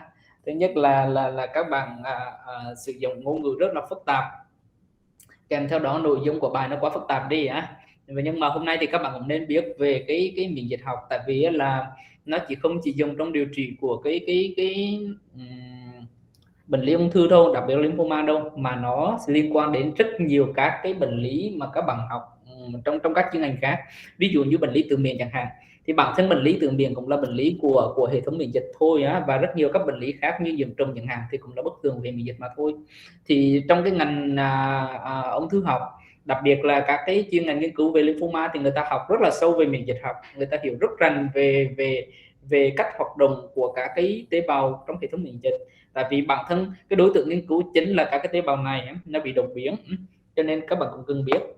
Vậy thì các cái chiến lược người ta đã đề ra để vượt qua cái chống lại cái hiện tượng này như thế nào, nó rất là thú vị á, và mình muốn cập nhật các bạn biết là tình hình thực tế hiện tại ở thế giới và Việt Nam thì người ta đã làm cái gì rồi á. Thì như mình đã nói, cái bước đầu tiên trong cái quá trình mà một cái vật thể mới nó xuất hiện á, bất cứ một cái kháng nguyên lạ nó xuất hiện, hoặc là một cái kháng nguyên mới trong cơ thể nó xuất hiện á, thì cái hàng rào đầu tiên mà chiến đấu chống lại với nó chính là các cái tế bào của cái hệ thống innate immunity, tức là hệ thống miễn dịch bẩm sinh á. Trong số đó chúng ta thấy phổ biến nhất là macrophage hay neutrophil, hay là các cái tế bào của cái hệ thống miễn dịch tự nhiên á. Nó đặc trưng của cái hệ thống miễn dịch tự nhiên là gì? Đó là nó sẽ chiến đấu không đặc hiệu, nó chỉ nhận diện một cái vấn đề rất là cơ bản, đó là có hay không có nó có phải là của cơ thể hay không phải của cơ thể mà thôi. Cứ không phải của cơ thể thì nó diệt hết. Câu chuyện của nó đơn giản như vậy thôi á. Và nó chiến đấu, nó chống lại, nó chiến đấu theo một cách rất là không đặc hiệu. Và trong quá trình chiến đấu đó thì có những cái tế bào chuyên biệt hơn á, nó không chỉ có cái nhiệm vụ mà chiến đấu chống lại cái tác nhân đó không thôi, mà nó còn có một cái tác dụng đó là phân tích và xử lý. Những cái tế bào đó chúng ta gọi là các tế bào APC, gọi là các cái antigen presenting cell, là các cái tế bào trình diễn kháng nguyên. Thì nó sẽ bắt cái tác nhân vào đó, và khi cái tác nhân nó được bắt vào bên trong thì nó sẽ sử dụng các cái enzyme ở trong nội bào của nó để cắt vùng nó ra. Và trong quá trình nó cắt vùng xử lý cái tác nhân đó thì nó sẽ chọn ra được một cái đoạn peptide mà rất là đặc hiệu cho cái tác nhân đó, để cho nó quyết định là chỉ cần chọn được cái tác nhân chống lại cái đoạn đó sẽ là chống lại được cái tác nhân này. Và như vậy thì thường một cái tác nhân xâm nhập, ví dụ như một con vi khuẩn, thì thường nó sẽ không có một cái loại kháng nguyên nhất định, nó có rất nhiều loại kháng nguyên khác nhau, bởi vì nó là một cái vi sinh vật mà. Thì nó sẽ xử lý vùng ra và nó sẽ chọn những cái đoạn nào riêng biệt, những cái đoạn nào mang tính mà đặc trưng cho cái loại đó. Thì sau đó nó sẽ trình diện những anh chàng này lên trên cái phân tử MHC. MHC là một khái niệm mà các bạn bắt buộc phải hiểu, còn không thì các bạn không hiểu gì về miễn dịch học hết. Và sau này người ta ứng dụng điều trị rất là phức tạp, đặc biệt trong lĩnh vực về ghép tế bào gốc, bởi vì hoặc là ghép tạng MSC tức là mình hay dịch ở tiếng Việt gọi là phức hợp khoa học tổ chức hay là HLA đấy các bạn HLA là human leukocyte antigen tức là ban đầu người ta phát hiện trên bạch cầu cho nên người ta gọi là kháng nguyên bạch cầu người nhưng mà thật ra tên gọi chính của nó thì gọi cho tất cả các loài thì người ta gọi là MSC, tức là phức hợp khoa học tổ chức. Còn đối với loài người thì mình có thể gọi nó với một tên riêng do mình phát hiện một cách riêng biệt trước thì gọi là HLA. Thì mình có MSC lớp 1 và MSC lớp 2, hay là HLA lớp 1 hoặc là HLA lớp 2. Thì thôi chúng ta hãy tập trung cho người, cho nên chúng ta cứ gọi là HLA cho nó dễ hiểu Thì HLA lớp 1 lớp 2 nó khác gì nhau. Đối với HLA lớp 1 thì mình đã nói với các bạn rồi, HLA ngay cái tên gọi của nó các bạn có thể thôi nghe MSC nó sẽ hiểu ra là phức hợp hòa hợp tổ chức chính major. Thì có nghĩa là cái yếu tố này là một cái yếu tố mà MSC nó là một yếu tố giúp quyết định trong cái chuyện nhận diện của một cái cá thể. Nó rất quan trọng, đó là nó giúp cho một cá thể có được nó có một được cái identification, nó giống như cái số chứng minh nhân dân của mình vậy, và nó đặc trưng cho cái bản thân của người đó, nó đặc trưng cho bản thân con người đó. Chính vì vậy mà phân tử MSC, nếu như tế bào nào có hiện diện cái phân tử MSC thì có nghĩa là cái tế bào đó đã được xác định rằng đây là một tế bào mà chỉ ở trong cơ thể đó mà thôi. Và nếu nó xuất hiện ở trong một cơ thể khác, dù là cùng loài, tức là cùng loài người với nhau, thì nó vẫn không phải, nó không thể tồn tại được. Chúng ta có thể hiểu như vậy, chắc chắn là cơ thể khác nó sẽ nhận ra được là đấy không phải là của tôi rồi. Cho nên các bạn sẽ thấy là thì khi nào sẽ có MSC lớp 1? MSC lớp 1 nó sẽ có ở trong tất cả các cái tế bào mà có nucleus, tức là có nhân. Tất cả các tế bào có nhân trong cơ thể nó sẽ có cái MSC lớp 1. Cho nên là các bạn sẽ thấy là nguyên tắc là tất cả các tế bào trong cơ thể của chúng ta chẳng hạn, như cơ thể của mình chẳng hạn, mình có cái MSC lớp 1 biểu hiện ở trên tất cả các tế bào có nhân. Và tín hiệu này được xem như tín hiệu là don't it's me, đúng không? Tức là tín hiệu này là tín hiệu để xác nhận là trong bản thân của mỗi cơ thể thì đây là tế bào của chính chúng ta và đừng đụng vào nó. Nhưng nhớ rằng MSC lớp 1 của mình không giống MSC lớp 1 của các bạn. mỗi người mỗi MSC khác nhau. Đấy, phải hiểu cái chỗ đó. Và đó là lý do mà các bạn sẽ thấy rất là thú vị, đó là tại sao các bạn lại thành công trong cái vấn đề về truyền máu. Về truyền máu các bạn sẽ thấy các bạn có thể truyền khối hồng cầu, các bạn có thể truyền khối tiểu cầu, red blood cell transfusion hoặc platelet transfusion á. Thì các bạn thấy đặc trưng của hồng cầu và tiểu cầu á, là những cái tế bào nó không có nhân. Và khi nó không có nhân á, thì nó không còn MSC nữa. Và khi nó không còn MSC class 1 á, thì cái tính identification nó không cần thiết nữa. Và như vậy nó chỉ tuân theo một số các cái hòa hợp về mặt kháng nguyên chính của nhóm máu mà thôi. Và các bạn sẽ thấy là thay vì cái diversity của cái tính privacy của từng người nó rất khác biệt ở trong MSC á, thì đối với blood group á, nó chỉ có khoảng chừng 4 cái major blood antigen thôi. Cho nên là các bạn thấy là cái việc truyền máu giữa 4 loại đó thì cái cơ hội trùng lắp để tìm được cái người cho phù hợp với mình rất là dễ. Rất là dễ, cho nên các bạn có thể dễ dàng truyền máu, các bạn có thể dễ dàng truyền tiểu cầu. Nhưng mà các bạn sẽ thấy là các bạn rất khó để nghe một ai đó nói về leukocyte transfusion. Rất khó để nói về leukocyte transfusion. Và các bạn biết không, thật ra thì có thể truyền được hay không thì thật ra người ta cũng truyền. Các bạn phải nhớ rằng trong bối cảnh mà nhiễm trùng suy kiệt, nhiễm trùng mà các bạn không thể đáp ứng với bất cứ một cái loại kháng sinh nào rồi á, mà bệnh nhân suy kiệt rồi thì các bạn biết rồi, chỉ có lựa chọn là làm cái gì đó hoặc là chết thôi. Thì giữa cái chết thì chúng ta chấp nhận là phải làm cái gì đó, thì người ta vẫn chấp nhận truyền bạch cầu hạt. Nhưng mà bạch cầu này phải đến từ đâu? Như vậy các bạn thấy là bạch cầu này muốn truyền được, các bạn phải đảm bảo rằng ít nhất nó phải hòa hợp với cái MSC. Mà nếu muốn hòa hợp với MSC thì lấy từ đâu ra? Muốn hòa hợp với MSC thì các bạn chỉ biết rồi, MSC là một cái loại kháng nguyên đặc trưng cho mỗi người mà nó có tính di truyền. Như vậy các bạn sẽ thấy rằng là bố và mẹ thì chắc chắn không cùng MSC rồi, vì hai người đó không thể nào cùng MSC được, đúng không? Thì chỉ có thể là MSC này á, nó muốn tìm được MSC mà phù hợp hoàn toàn á, thì chỉ có thể là giữa anh em với nhau mà thôi. Chứ giữa con cái với bố mẹ cũng giữa bố mẹ và con cái là cũng không thể nào hòa hợp được MSC tuyệt đối được đó, không thể được đó. Rất là trường hợp đó là trường hợp bất thường thôi, chứ bình thường thì mỗi người bố hoặc mỗi người mẹ chỉ đưa đến một nửa của cái gen của MSC, thì làm sao mà tạo thành một cái phức hợp MSC giống tuyệt đối với người con được. Cho nên các bạn sẽ thấy là muốn tìm được một cái người cho mà phù hợp với MSC tuyệt đối ấy, thì các bạn phải lấy từ anh em ruột đấy. Và nhớ rằng ngay cả trong anh em ruột thì cũng chỉ có 25% cơ hội sẽ có được một người phù hợp với MSC mà thôi.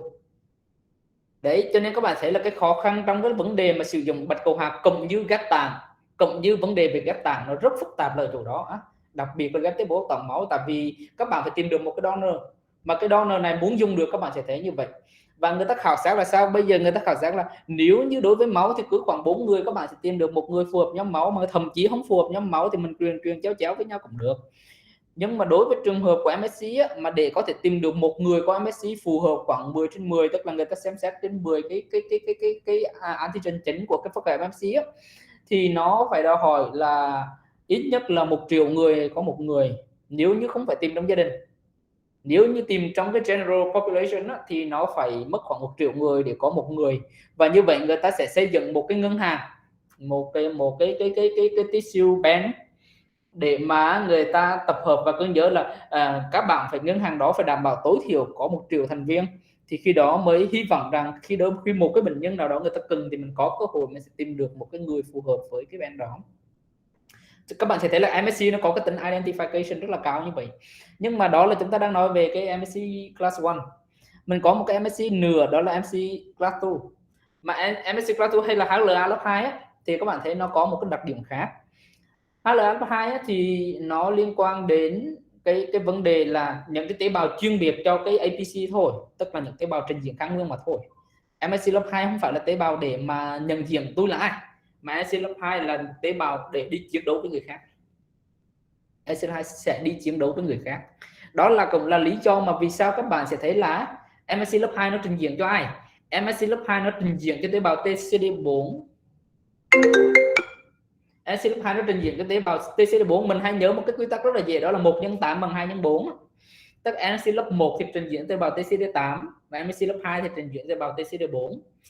Thì bởi vì các bạn biết là TCD8 là tế bào tê độc. Tế bào tê độc thì nó làm gì? Tê độc thì nó nó liên quan đến cái vấn đề là tế độc thì nó không sản xuất kháng thể. Anh chàng tế độc là anh chàng hoạt tính giống như tế bào NK á, tức là nó sẽ ai mà kích hoạt nó thì nó tới nó diệt luôn cả cái tế bào đó, nó đi theo cách đó. Còn MSC lớp 2 thì TCD4 thưa không, TCD4 thì nó là một anh chàng mà sẽ kích hoạt một cái hệ thống miễn dịch và từ đó là ứng thông qua miễn dịch dịch thể là chính, tức là sản xuất kháng thể là chính chứ không phải là dùng tế bào đánh trực tiếp vào tế bào như vậy. Thế thì các bạn thấy là đối với những cái kháng nguyên, ví dụ tác nhân xâm nhập, vì sao lại trình diễn qua MSC lớp 1 là bởi vì ví dụ như anh nhiễm virus chẳng hạn, vì sao các bạn thấy là đối với anh nhiễm virus đó, thì những cái anh virus mà anh xâm nhập vào trong nội bào á, anh liên hợp cái bộ gen của anh vào trong cái DNA của cái vật chủ á, của tế bào chủ á, thì đâu còn cái kháng nguyên nào trên bề mặt đặc hiệu đâu mà anh nhận diện bằng phương diện kháng thể, đâu có hiệu quả gì đâu, có kháng nguyên gì đâu mà nhận diện. Nó sống ở trong nội bào mà, hoặc là những cái con như là lao chẳng hạn, như mycoplasma, nó sống ở trong nội bào. Khi nó sống ở trong nội bào thì làm sao thấy được cái phân tử nào trên kháng nguyên mà nhận diện? Như vậy thì chỉ có nước là tiêu diệt luôn cả cái tế bào chứa con đó thôi chứ biết sao giờ.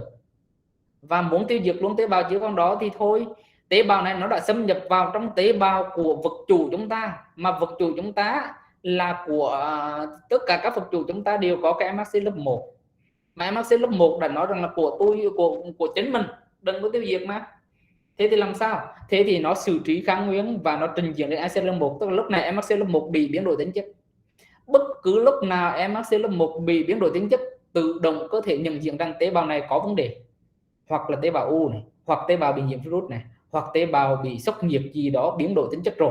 Thì MHC lớp 1 này biến đổi tính chất nó có rất là nhiều cách thức, nó có thể thay đổi về cấu trúc của MHC lớp 1, nó có thể thay đổi về biểu hiện của số lượng kháng nguyên MHC lớp 1 trên bề mặt, có rất nhiều cách nào cũng được. Cứ có biến đổi về MHC lớp 1 là tín hiệu để trình diễn cho TCD8, và tất nhiên phải trình cho TCD8 rồi, vì chỉ có CD8 lúc này là không còn đường cứu chữa rồi, lúc này chỉ có nước giết chết cả cái tế bào đó thôi.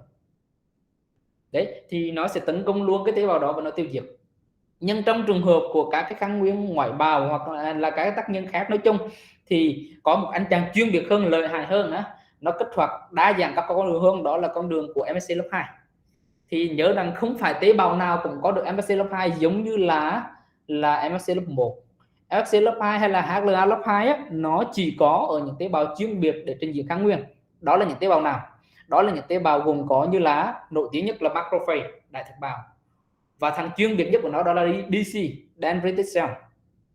Vừa rồi bạn Nghi có đề cập một cái khái niệm rất là mới và rất được chú ý gần đây, đó là khái niệm về TAM, tức là Tumor-Associated Macrophage, tức là đại thực bào mà có trong xuất hiện ở trong cái môi trường của khối u á, nó rất là dày đặc ở trong đó, và cái macrophage này nó có một cái vai trò quan trọng trong thúc đẩy cái sự phát triển của tế bào u. Nói chung các bạn thấy là nghiên cứu về cái quần thể cái tế bào miễn dịch ở xung quanh khối u là các bạn thấy một cái trò chơi ngu dài, tại vì á, nó không trúng cái gì mà nó giúp cho tế bào u phát triển rất là kinh á. Đó là cái điều rất là kỳ nhá. Thì khi mà xuất hiện cái kháng nguyên lạ đó và nó được tế bào APC bắt được rồi, các bạn thấy hầu hết các trường hợp thì không cần thiết phải sử dụng tới cả cái MSC lớp 2 đâu, mà chỉ cần gặp anh chàng đầu tiên thì anh chàng đầu tiên cái hệ thống miễn dịch innate immunity á, nó chiến đấu là nó clear luôn cả tác nhân đó, mấy nhiễm trùng thông thường. Nhưng khi nào mà các bạn thấy là qua APC là có chuyện rồi đấy, ví dụ như các bạn bị viêm họng do virus chẳng hạn, các bạn thấy nổi cái cục hạch ở bên góc hàm của các bạn chẳng hạn. Vì sao vậy? Là bởi vì khi đó các bạn thấy là cái hàng rào tại chỗ nó không chiến đấu được, chiến đấu không đầy đủ á, và nó kéo dài quá, thì chắc chắn nó phải cần bắt cầu nối qua cái adaptive immunity bằng cách là APC nó sẽ bắt đầu lúc này là APC thì thật ra nhiệm vụ của nó không phải là đi chiến đấu đâu, chiến đấu là phần phụ của nó thôi, nó là lính đặc nhiệm, nó chỉ lấy cái tác nhân đó, xử trí phân tích tác nhân đó, và sau đó đem cái tác nhân đó nó sẽ chạy về cái trạm kiểm soát gần nhất, và cái trạm kiểm soát gần nhất trong bối cảnh của APC đó chính là các cái hạch bạch huyết nằm gần cái khu vực, mỗi cái hệ thống hạch bạch huyết nó sẽ kiểm soát một vùng. Ví dụ như cái hệ bạch cái hệ bạch huyết của vòng Warner, các bạn thấy là vòng Warner ở đây chúng ta có một cái vòng tròn của hệ thống bạch huyết rất là phát triển á, nó sẽ kiểm soát tất cả các vùng hô hấp. cho nên amidan nó sưng to, hạch ở đây nó sưng to, tất cả mọi thứ. Thì nếu có cái nhiễm trùng ở cái vùng mũi họng này á, hoặc là nếu như các bạn bị ung thư ở vú chẳng hạn, mà nếu các bạn sờ mà thấy cục hạch ở nách nổi lên là xong rồi đó, nó chuyển qua giai đoạn di căn hạch ở nách rồi đó, tức là nó sẽ dừng lưu hạch bạch huyết về đó. Tức là mỗi trạm bạch huyết như vậy á, là một cái trung tâm chỉ huy tiền phương của cái hệ thống adaptive immunity. APC nó sẽ chạy về đó, và khi nó chạy về đó là nó sẽ làm cái chuyện gì? APC nó chạy về đó thì nó sẽ là nó sẽ gặp ngay anh chàng T cell. Và như đã nói, APC thì nó có cái gì? APC thì nó có MHC lớp 2. APC nó có MHC lớp 2, và vì nó có MHC lớp 2 cho nên nó trình diễn được cái antigen ở lên trên MHC lớp 2 đó. Và MHC lớp 2 này khi đó sẽ gặp cái TCD4. Khi MPC gặp TCD4 thì hai bên gặp nhau lần thứ nhất, nói chuyện trao đổi với nhau, nhưng nói rằng là chưa đâu. Nếu như mà bất thường MPC lớp 1 là có thể mình tiêu diệt liền, TD8 vượt liền. Nhưng không, đối với MPC lớp 2 và TCD4 thì mọi thứ nó cẩn thận hơn nhiều. Tại vì là cái bên này là người ta cần tất cả một cái miễn dịch nhớ, tức là khi mà nó đã ghi nhớ rằng anh này là thù này, thì nó thù rất dài, nó sẽ tiêu diệt không biết ngày nào mà kết thúc được cái câu chuyện này luôn. Cho nên là khởi động con đường này là rất phức tạp, cho nên là người ta luôn luôn đòi hỏi một cái double check. Chứ double check cái này mình gọi là signal one này. Khi mà TCR cái MHC lớp 2 cái peptide được trình diễn trên MHC lớp 2 của ADC gặp trình diễn trên tế bào T cell receptor của tế bào TCD4 thì đây chính là signal one. Signal one xuất hiện cái thì hai bên bắt đầu chết với nhau, liệu rằng đấy có phải thực sự trao đổi thông tin để xác nhận là đây có phải thực sự là tác nhân cần phải tấn công hay không. Thì khi đó nó sẽ mất một thời gian để xác nhận rằng signal 2 nó xác nhận. Signal 2 nó xác nhận như mình đã nói, đó là cái co-stimulatory signal, tức là tín hiệu đồng kích thích. Đấy, rất nổi tiếng giữa CD28 và CD80 hoặc CD86 hoặc là giữa ICOS và ICOS-gel. Thì lúc này signal 2 khi được confirm một cái rồi thì tế bào T bắt đầu truyền thông tin, ok, lúc này không cần ADC nữa, nó đã tiếp nhận đầy đủ các thông tin về kháng nguyên cộng như đặc tính của kháng nguyên, và từ đó tế bào TCD4 nó sẽ hoạt hóa hàng loạt các cái tế bào effector cell của nó. Nhưng trong đó nhiệm vụ chính của nó đó là nó giúp thành lập một cái germinal center ở tại cái lymph node để mà nó bắt đầu đào tạo các cái tế bào B chuyên biệt trong cái việc tạo ra một cái plasma cell mà chống lại cái tác nhân đó. Cho nên đó là lý do mà khi mà plasma cái germinal center nó hình thành bình thường cái lymph node nó rất là nhỏ, lymph node bình thường nó nhỏ thôi, nhưng sau đó nó được phình to ra do bắt đầu các bạn thấy, bạn nghi có sâu cái hình ảnh về cái hạch bạch huyết với rất nhiều các cái vòng tròn mà các bạn thấy đó chính là các cái germinal center hay là cái trung tâm mầm mà nó phình to ra ở trong mỗi cái nang lympho của cái hạch bạch huyết.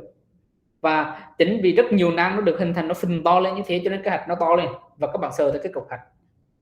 Lúc này là lúc mà trong cái nang lympho đó, một bạn nào đó, một ngày nào đó nên chọn chủ đề đó là cách thức đào tạo huấn luyện tế bào B ở trong germinal center nó diễn ra như thế nào.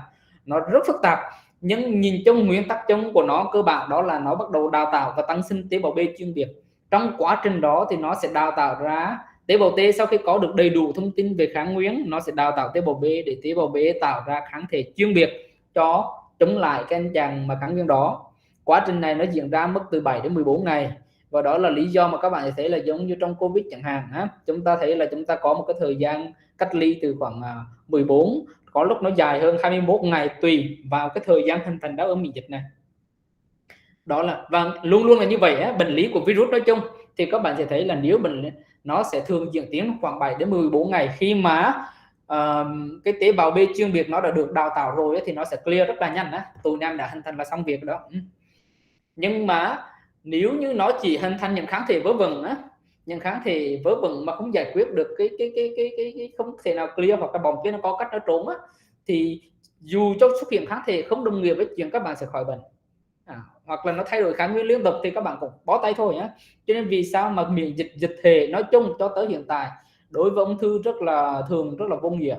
Tại vì tế bào U thứ nhất là kháng nguyên của nó không phải là kháng nguyên đặc hiệu, thứ hai nữa là nó đột biến liên tục, cho nên thật ra thì cũng vô nghĩa thôi. Nói chung dùng miễn dịch thể đối với tế bào ung thư thì nói chung nó cũng hơi vô nghĩa.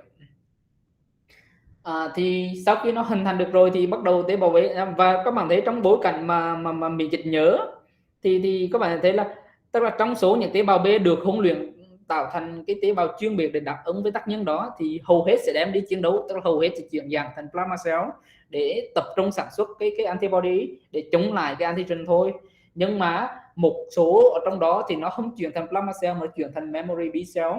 Memory B cell thì nó rất là yên tĩnh, nó không hoạt động gì hết, nó nấp ở trong tủy xương, nó về tủy xương, nó ở trong đó, nó sống rất lâu trong đó, không cần làm gì hết, rất sung sướng. Nó có thời gian sống có thể tùy con nhé, có con nó sống rất là ngắn, có con nó sống hàng chục năm trời á, có con nó sống suốt cuộc đời chúng ta luôn. Cho nên có những loài virus nhiễm lần rồi không bao giờ nhiễm lại, có những loại thì nhiễm cho vui vậy thôi thì vài tháng sau bị lại như thường á, kiểu vậy á. Thì bởi vì nó đã thu thập được đầy đủ các cái confirm signal rồi, cho nên là lúc này cứ gặp lại là nó hoạt hóa, cứ gặp lại nó hóa. Nó bây giờ biến nó từ một cái anh chàng adaptive immunity nó chuyển dạng giống như một cái innate immunity, tức là một cái miễn dịch bẩm sinh vậy thôi, giống như macrophage neutrophil nó chống lại như vậy thôi.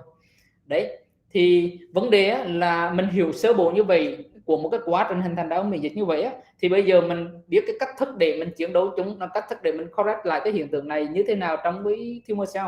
Thì người ta sẽ đi vào từng bước một. Bước đầu tiên đó là người ta giải quyết cái câu chuyện đó là cái tế bào trình diễn kháng nguyên, cái ADC á, cái ADC này á, nó nhận diện kém quá, đưa đến là nó trình diễn tế bào T kém quá.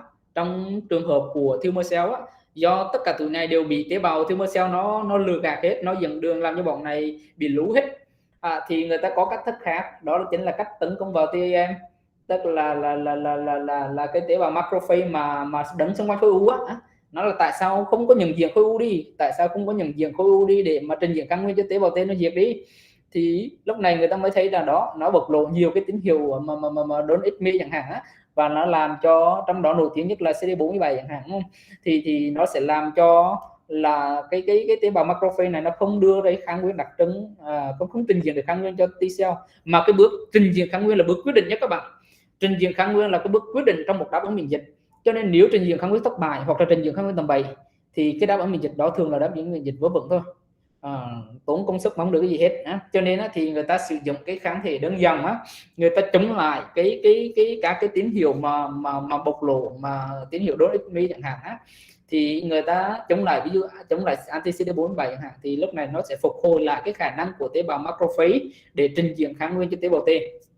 Thì đó là cái cách làm thứ nhất, và cách làm này khá là mới, bởi vì lâu nay người ta không tập trung cho cái chuyện trình diễn kháng nguyên, mà người ta tập trung cho cái tấn công trực tiếp lên tế bào u hơn nữa. Giai đoạn thứ hai là cái giai đoạn rất quan trọng, đó là giai đoạn gặp nhau giữa APC và T cell. Đây là giai đoạn mà hầu hết cái mấu chốt của miễn dịch học tập trung trong cái chuyện mà chống lại cái hiện tượng mà trốn thoát khỏi miễn dịch bởi tế bào tumor cell. Thì bằng những cách thức nào? Cách đầu tiên là người ta thấy là giống như giải Nobel 2018, người ta phát hiện ra được là lý do tế bào T và tế bào T và không có hoạt hóa miễn dịch một cách đầy đủ để chống lại cái tế bào ác tính, là bởi vì trên cái nó đào tạo lại giữa cái APC và T cell, nó bắt đầu hình thành đến các cái tín hiệu, mà tín hiệu này là Inhibitory signal chứ không phải là Stimulatory signal. Nó bộc lộ những cái phân tử như là PD1 hoặc là CTLA4, và như vậy thì khi những phân tử này nó tăng cường bộc lộ thì cái tín hiệu thứ hai thay vì là một cái tín hiệu kích hoạt thì nó lại trở thành một cái tín hiệu ức chế, và chỉ cần cái tín hiệu này nó đạt được, nó truyền được á, thì tất cả các tế bào T khi mà gặp phải tín hiệu ức chế này là nó sẽ mất hoàn toàn năng lượng và bất hoạt hoàn toàn tế bào T. Cho nên là miễn dịch không thể, quá trình khởi động miễn dịch không thể diễn ra được. Thì người ta bắt đầu dùng một số phương án như Phúc và Nghi trình bày đó. Một là người ta sẽ dùng kháng thể đơn dòng để ngăn chặn cái mối liên hệ giữa cái inhibitory signal này bằng cách dùng pembrolizumab, tức là Keytruda, để chống lại PD1 chẳng hạn. Đấy, hoặc là dùng cái ipilimumab trong cái chuyện chống lại CTLA4 chẳng hạn á, hoặc là hiện tại mình có luôn cả thuốc có chống lại PD-L1, đó là cái atezolizumab, hay là đấy. Thì đó là một cách thứ hai. Và có hai cái biện pháp mới nữa mà nó rất là nó rất là hiện đại và nó rất là sâu. Nếu như các bạn không có học cái bài này các bạn không hiểu được đâu. Đó là cái sử dụng cái bispecific, sử dụng cái bispecific agent hoặc là sử dụng cái CAR T cell. Thì cách làm của bọn này là như thế nào? Cách làm của bọn này đó là bây giờ các bạn sẽ thấy là cái lý do mà tế bào T nó không thể hoạt hóa được trong cái tumor cell trong chống lại tumor cell, bởi vì cái tín hiệu thứ hai nó cần một cái confirm signal. Mình đã nói lui tới cái chuyện confirm signal này.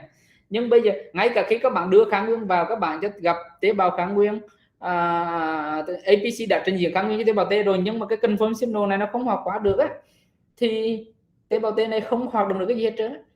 Thế thì người ta nghĩ ra một cái cách thức, đó là làm sao để mà hoặc chỉ cần mà mình bỏ qua cái giai đoạn trình diễn kháng nguyên này luôn đi, cứ thấy kháng nguyên mà mình cần nhận diện mình hoạt hóa luôn. Thế là người ta bắt đầu điều chế một cái kỹ thuật mới mình gọi là CAR T. Mình đi CAR T trước, mình đi bispecific. CAR T là cái chimeric antigen receptor, tức là cái thụ thể kháng nguyên dạng khảm. Vì sao gọi là dạng khảm? Mấy bạn chuyển qua cái CAR T cho mình xem tí. Vì sao gọi là dạng khảm? Là bởi vì các bạn thấy là đây là một cái mảnh peptide mà nó rất là khôn. Tức là nó sẽ sử dụng một cái mảnh peptide như thế này, nó bắt đầu điều chế. Một đầu của nó sẽ là gắn với ai? Một đầu của nó sẽ thiết kế để chống lại cái kháng nguyên mà nó biết được là kháng nguyên này là kháng nguyên để bộc lộ chủ yếu ở trên tumor cell. Và trong bối cảnh hiện nay, cái chủ lực đó chính là cái CD19 trong các cái rối loạn của tế bào lympho B, trong lymphoma hoặc là trong leukemia, B-cell leukemia. Thì mình biết là CD19 nó bộc lộ phần lớn ở trên các cái tế bào này. Tất cả các tế bào U nó sẽ có CD19, mặc dù CD19 nó cũng có trên tế bào bình thường của mình. Thì bây giờ mình biết là cứ miễn sao để mà tế bào T mà vào, cứ gặp tế bào nào CD19 thì diệt luôn, tức là hoạt hóa luôn. Mà muốn hoạt hóa được thì mình đã nói rồi, hoạt hóa bọn này cần có tín hiệu đồng kích thích thứ hai. Vậy thì làm sao để vượt qua chuyện đó? Đó là người ta điều chế cái kháng nguyên khảm này, đầu này gắn CD19, đầu kia sẽ cái đuôi của nó sẽ là cái đuôi tương ứng với phức hợp của tín hiệu đồng kích thích. Tức là cái domain hoạt hóa tín hiệu đồng kích thích nằm ở đầu trong. Có nghĩa là không cần phải qua hai con đường confirm nữa, mà chỉ cần gặp CD19 đầu này thì đầu kia nó sẽ dẫn truyền tín hiệu vào đầu kia, là đầu kia hoạt hóa cái co-stimulatory signal, là nó có thể dẫn truyền cái đoạn tín hiệu vào trong tế bào luôn mà không cần phải qua hai bước như vậy, nó chơi một bước thôi. Đó là lý do mà vì sao nó ghép cái đầu hoạt hóa ở bên trong và cái đầu nhận diện ở bên ngoài, nó tạo thành cái dạng khảm. Và đó chính là lý do vì sao nó có tên gọi là CAR. Thì khi đó các bạn thấy cái quá trình này là một cái quá trình muốn làm cái này thì nó cũng phức tạp. Đó là người ta thu thập tế bào lympho của bệnh nhân ra bên ngoài, lympho T của bệnh nhân ra bên ngoài, sau đó người ta dùng công nghệ điều biến gen, người ta chuyển cái đoạn gen mà đã điều chế cái kháng nguyên khảm này rồi, người ta chèn vào, dùng virus để chèn nó vào trong cái tế bào lympho T của bệnh nhân. Sau đó thì để cho nó phiên mã, nó dịch mã tạo thành cái kháng nguyên K gắn trên bề mặt. Sau đó mình nhân đôi cái số lượng lên cho nó nhiều rồi mình truyền trở lại cho bệnh nhân. Tức là cái quy trình này là không phải dùng thuốc nữa rồi, mà là một cái quy trình gọi là liệu pháp tế bào, nó phức tạp, nó tốn vô cùng. Hiện tại thì ở trên thế giới thì giá của nó vào khoảng chừng 8 tỷ. Ở đó là mình đang làm tại chỗ còn ở Việt Nam muốn làm thì mình chưa đủ khả năng. Hiện tại mình vẫn đang theo dõi một bệnh nhân CAR T cell, thì bệnh nhân đó được làm CAR T ở Singapore, chứ mình thì đang cố gắng triển khai nhưng mình chưa làm được. Vấn đề là nếu có làm thì sợ cũng không có bệnh nhân, đắt quá. Thì đấy, nhưng mà đó là giá của tại Mỹ chứ còn nếu mà mình chuyển sản phẩm, mình lấy thu thập tế bào lympho, mình chuyển ra nước ngoài, đợi cho nước ngoài nó điều chế xong xuôi, nó gửi sản phẩm về cho mình điều trị, là nó làm mà nhằn lắm, tốn tiền hơn nữa. Thì có một cái giải pháp khác nữa, đó là cái giải pháp mà người ta làm sao đó để đưa cái tế bào lympho T nó gắn, nó kết nối với tế bào U, tạo cho hai tổ này nó gắn gần với nhau hơn. Thì bản thân tế bào T mình có thể hoạt hóa trực tiếp tế độc, mình có thể hoạt hóa trực tiếp tế bào T để chống lại khối U. Bởi vì mình biết rằng là tế bào T hoặc là tế bào T độc hoặc là tế bào NK nó có khả năng tiêu diệt trực tiếp tế bào mà, thì mình có thể kéo tụi này vào, mà chỉ cần gặp nhau cái là nó vượt liền mà. Thì người ta dùng công nghệ bispecific mà nổi tiếng nhất hiện nay đó là blinatumomab. Blinatumomab là một cái nó cũng dạng giống như CAR T-cell vậy, nhưng mà nó là thuốc, tức là một đầu của nó sẽ gắn với CD3. Nó là một cái kháng bispecific, là hai cái đặc hiệu kháng nguyên. Một đầu của nó gắn với CD3, mà CD3 là các bạn biết rồi, CD3 là tế bào của tế bào T. Tế bào T gồm cả CD4, CD8, tức là TCD4 hay TCD8 thì đều có CD3. Cho nên nếu như mà nó huy động CD3, tức là huy động cả T độc lẫn cả T hep. Sau đó thì một đầu còn lại nó sẽ gắn với cái kháng nguyên mà nó muốn. Nó sẽ gắn với kháng nguyên nó muốn, ví dụ như CD19 trong bối cảnh của bệnh lý lymphoma chẳng hạn, hoặc là leukemia. Thì khi các bạn đưa cái mảnh ghép đôi này vào, một đầu là CD3, một đầu là CD19, thì cái đầu này nó sẽ kết nối với mấy anh chàng T độc, T hep gì đó, đầu này sẽ gắn với tumor cell, và khi nó kéo hai anh chàng này lại gần với nhau. Và các bạn biết rồi, khi tế bào T mà được nhận diện T độc chẳng hạn, nó nhận diện được với tumor cell thì nó tiêu diệt trực tiếp, không cần phải qua cơ chế co-stimulatory giống như trường hợp của TCD4 đâu. Đó. Thì nó có thể là tiêu diệt luôn trực tiếp tế bào. Thì cái bispecific này nó rẻ hơn và nó có nhiều cái tiềm năng hơn trong cái chuyện mà giải quyết, tại vì CAR-T hiện tại nó vẫn còn quá phức tạp đó. Thì đó là những cái cách thức hiện nay, và nhớ là tất cả những thứ này không phải là câu chuyện trên mây đâu á, người ta đang làm ở Việt Nam, mình cũng bắt đầu làm rồi á, chứ không có gì đặc biệt. Bọn mình cũng đang chuẩn bị blinatumomab cho patient nhà mình rồi á. Cho nên là các bạn biết là miễn dịch người ta đã tiến những bước tiến rất là xa, người ta hiểu nó rất là rõ, chứ không phải là cứ lua hồ mà các bạn học về miễn dịch mà các bạn cứ nhớ là cứ interleukin này rồi interleukin nó không đúng gì đâu á. Nó có những cái nguyên lý rất rõ ràng và mình có thể hiểu được nó, ứng dụng nó trong điều trị. Thì sau này bạn nào bắt đầu soạn các chuyên đề sâu hơn á, thì các bạn bắt đầu đi sâu vào cái quá trình này, cũng như là ứng dụng nó trong điều trị các bệnh lý khác như từ miệng chẳng hạn, thì giải quyết như thế nào á. Thì đó là một cái phần tổng quan để mình cho các bạn thấy được cái lộ trình của cái nội dung chính của bài mà bạn nghĩ và bạn Phúc trình bày thì cũng có lẽ là như vậy thôi á. Còn đi sâu vào từng cái thì chắc không có thời gian đâu á. Rồi giờ các bạn có ý kiến gì đâu, chứ nghe cái bài này mấy bạn trình bày khó quá, không có đứa nào nó hỏi kìa.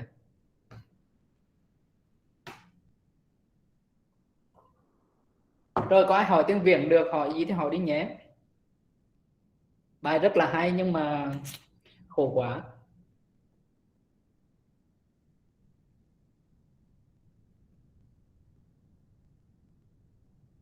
Nga ơi, nội trú hiếu học có ý kiến gì không Nga? Đang là bật mai hả?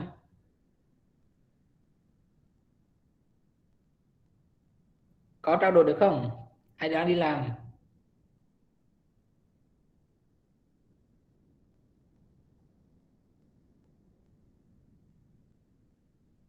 Em mở mic ra đi, em mở mic ra đi.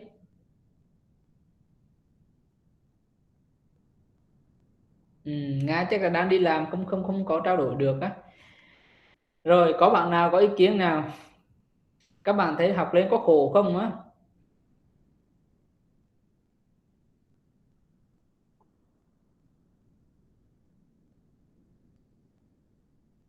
Thế mình hỏi thử một bạn xem thử các bạn nắm bài tới đâu thôi nhé, chứ mình cũng biết là khó khăn cho các bạn nhiều á. Nhưng mà Phúc và Nghĩ thì mình đánh giá rất là cao, và các bạn rất có tiềm năng trở thành những nhân tài của y học, ít nhất là trong nước đấy.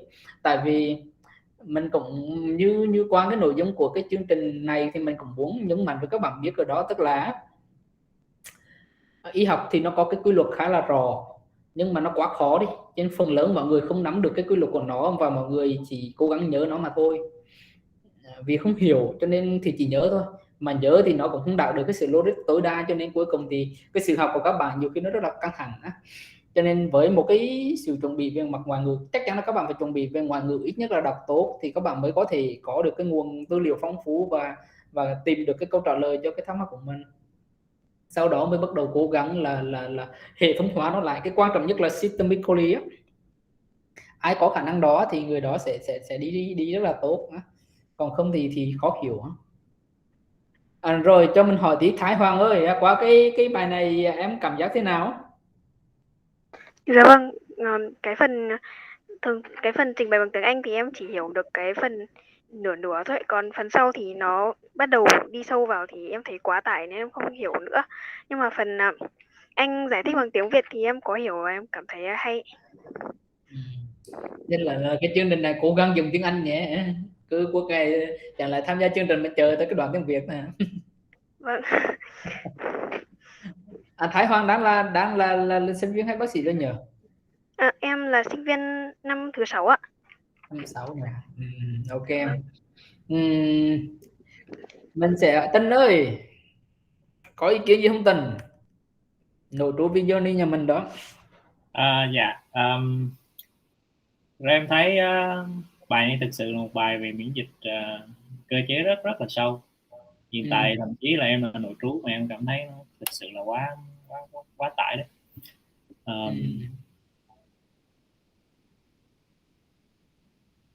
Có một cái cơ chế hồi nãy em cũng có trình bày, cũng có nói về cái cơ chế của MBC qua cái gắn kết của CD80, 86 với lại CD28. Thì em học về thuốc ức chế miễn dịch thì có cái thuốc Belatacept thì nó tác dụng mà lên cái ức chế miễn dịch theo cái con đường này, nhưng mà nó lại gây ra lymphoma. Trong khi đó thì đánh vào cơ chế của PD-1 thì nó lại hỗ trợ trong điều trị lymphoma. Thì em thấy trong những thứ rất là thú vị. Em cũng không có Tình đăng cái chuyện mà chống lại cái co-stimulatory signal đó mà Tình học là bởi immunology dày đúng không? Vâng. Đúng rồi. Hai cái chuyện nó ngược nhau. Hai cái chuyện nó ngược nhau. Các bạn phải biết rằng là đối với bệnh lý từ miệng, tức là autoimmune disease, là câu chuyện liên quan tới cái hệ thống miễn dịch hoạt động mạnh quá.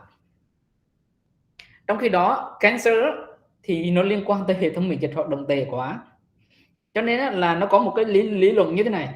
Hồi đó mình nhớ một cái kỷ niệm là lúc đó mình đang điều trị cho một bé nhỏ nó bị AOL á.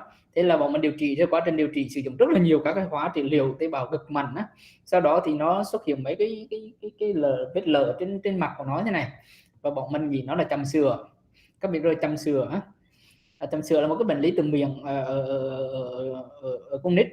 Bắt đầu mình mời da liễu qua. Thế là bác sĩ da liễu mới bảo là thôi mời gì, nhìn cái thuốc điều trị của mấy anh rồi thì tự miệng gì nổi. Đấy, tức là đúng rồi, với một cái hóa trị liệu và một cái điều trị ức chế miễn dịch cái kiểu đó thì không có cái bệnh lý từ miệng đó hoạt động nổi hết các bạn.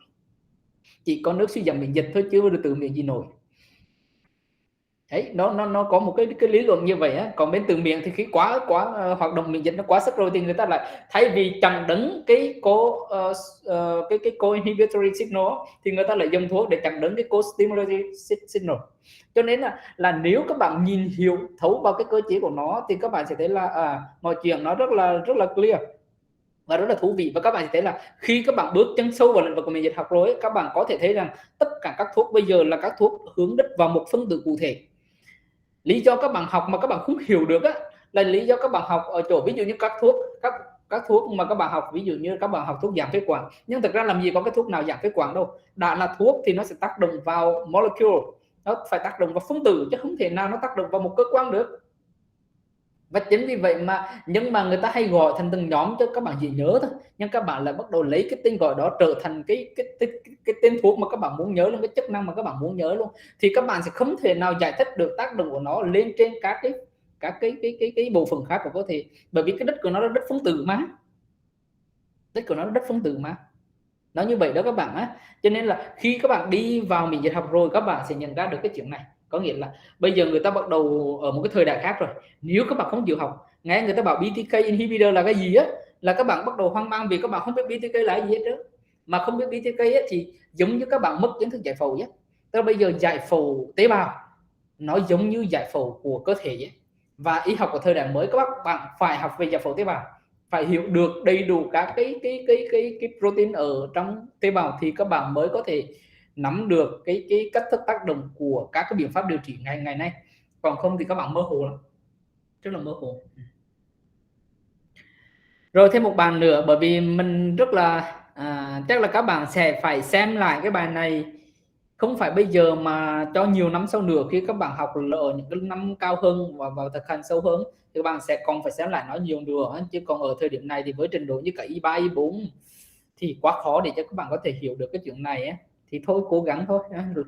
Còn để các bạn luyện với anh thì các bạn cũng không luyện luôn, cho nên cố gắng nhé. Em cũng có một ý kiến nhỏ thôi anh ạ. Đó là khi em là sinh viên thì thường đó là em hay có một cái tư tưởng đó là mình định hướng một chuyên ngành. Ví dụ như sinh viên thì thường ví dụ như có người thích tim mạch, thích thần kinh chẳng hạn. Theo em thấy thì bây giờ em là nội trú thì thực sự em rất là thích tim mạch, nhưng mà khi mà đi vào điều trị một số bệnh nhân, nó không chỉ là có một bệnh tim mạch không, nó rất là nhiều thứ, rất là nhiều vô vàn, cho nên là việc có một kiến thức tổng quát rất là quan trọng. Còn để đi sâu vào thì mỗi chuyên ngành người ta sẽ điều trị khác nhau, sẽ có chuyên gia, nhưng mà về một bác sĩ thì em nghĩ là sinh viên hay là sau khi tốt nghiệp thì nên có một cái tư tưởng là chúng ta học một cách tổng quan tất cả các chuyên ngành. Nó một cách chuyên ngành thì khi mình tiếp cận bệnh nhân nó sẽ một cách tổng quát và tốt hơn. Em rất là thích anh Phúc nói về các cái cơ chế về bệnh huyết học và miễn dịch, nó rất là hay. Mình hoàn toàn ủng hộ. Tôi nhớ là đấy, như bác sĩ Tân cũng nói, nói chung là ở đa khoa các bạn nhớ là ở thời điểm đa khoa các bạn chỉ học đa khoa không là các bạn không học nổi rồi á. Học cái background nó quan trọng lắm, chứ còn đứng về một chuyên ngành ấy, các bạn khi các bạn nói các bạn thích một chuyên ngành gì đó thì thật ra là các bạn chưa biết cái gì đâu, thật lòng là các bạn chưa biết cái gì đâu.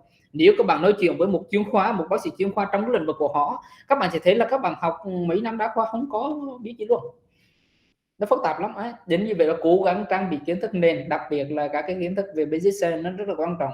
Đó là thứ mình bị bỏ ngỏ rất là nhiều. Mình biết các bạn dành rất là nhiều thời gian học viện ngày xưa, nhưng mà mình biết rằng là nó là một mớ viết nó hơi hỗn độn á, nó không được hệ thống cho lắm, chứ em cố gắng hệ thống lại.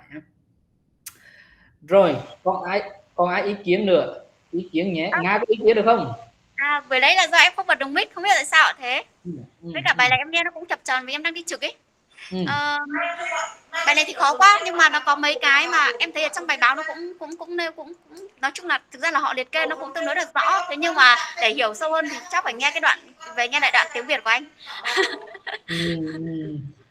Nói chung là Nga cũng thấy là thế đàn em có nhiều mình có nhiều kỳ vọng với đàn em quá, đúng không? Có anh, trời ơi, em còn in cái flyer ra tại vì em thấy cái xinh quá. Cái poster của các bạn ấy. Để đâu rồi, để bên trên tầng mất rồi. Nhưng mà em thấy bài này các bạn chuẩn bị hay quá, nhưng mà mỗi tội là em chưa, tại vì em không thích gửi slide lên, em chưa xem được trước. Vâng. Thế về phải xem lại anh ạ, đang đi trực mà em đang phải giải quyết cho nhân ra viện hết, tại vì thành phố có chỉ định cái gì ấy. Thành phố nhà mình thì suốt ngày giãn cách rồi anh biết rồi. Vâng, bây giờ giải quyết cho nhân ra viện hết để còn tiêm ấy ạ, với cả xét nghiệm ấy. Ok, cố gắng nhé. Chị Châu ơi, em biết hôm nay chị mệt rồi, chị có tổng kết gì không để cho mình kết thúc buổi hôm nay luôn chị nhỉ? Chào Trúc, chào các bạn. Chị xin lỗi là vì hôm nay giờ chị cũng không theo dõi hết kịp toàn bộ, nhưng mà chị cũng có nhiều lời khen cho bạn Jenny và bạn Phúc. Hai bạn rất là tuyệt vời. Thực sự là với Jenny thì chưa đi vào ngành y mà bạn chuẩn bị bài này chứng tỏ bạn đọc rất là nhiều. Thì chị cũng có một vài cái ý kiến nhỏ là nhìn chung là cái cơ chế các bạn đi rất là sâu về cơ chế của các chức năng của các cái loài tế bào lympho, và cũng giống như cơ chế của các cái thuốc điều trị. Thì thêm phần của Trúc nói thì chị thấy cũng có nhiều điều hay, cũng học được nhiều điều từ các bạn. Tuy nhiên chị cũng có một số cái comment như thế này là trong cái phần mà bạn phân loại NSA á, thì cái phân loại NSL, chị xin lỗi NHL á, thì phân loại bây giờ là người ta phân loại theo WHO hả, thì hầu hết là bây giờ là đến NHL đến 85% là nó là từ cái tế bào B, cái rối loạn của tế bào B. Khoảng 15% thì nó mới liên quan đến tế bào C và tế bào NK. Thì thực tế cái điều trị trong nhiều năm rồi thì giống như Trúc đã nói là eradicate đó, eradicate thì từ nhiều năm và đến bây giờ vẫn còn áp dụng cái eradicate đó.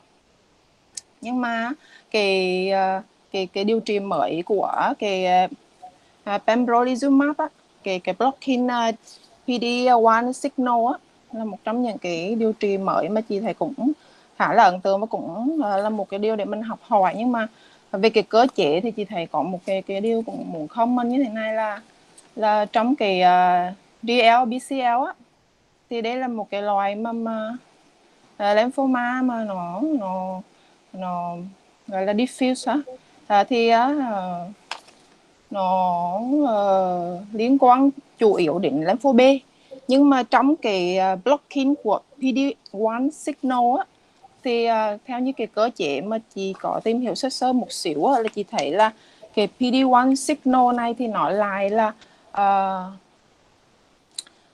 là nó blocking cho cái chủ yếu của tế bào lympho T4 hay là cytotoxic T cell đó.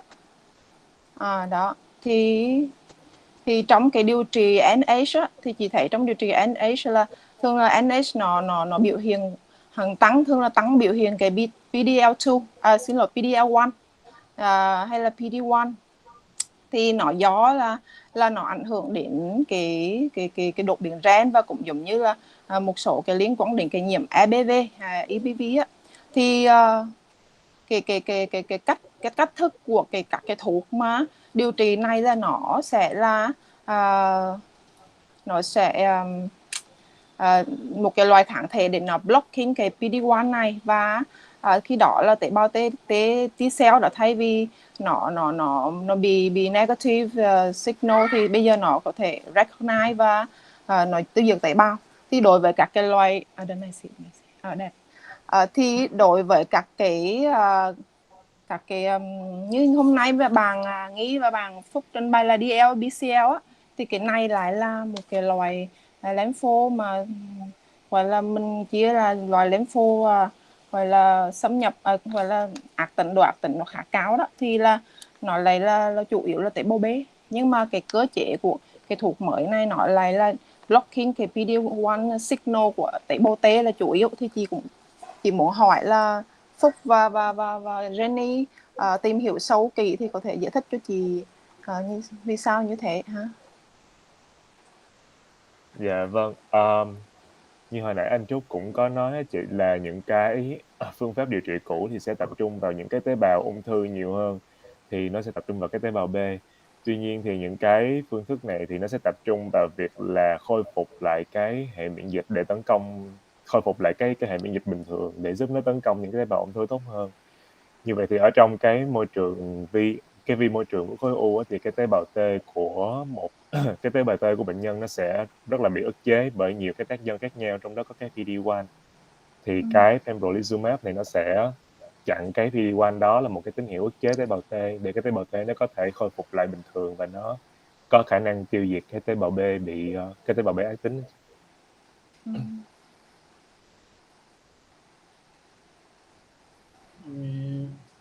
Chính vì vậy mà chị cho thấy là họ làm CAR-T chứ họ có làm CAR-B đâu.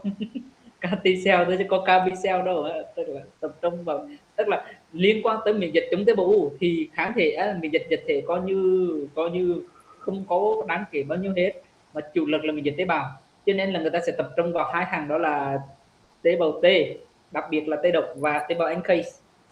Bởi vì hai căn chàng này có đặc trưng đó, nó diệt được tế bào luôn.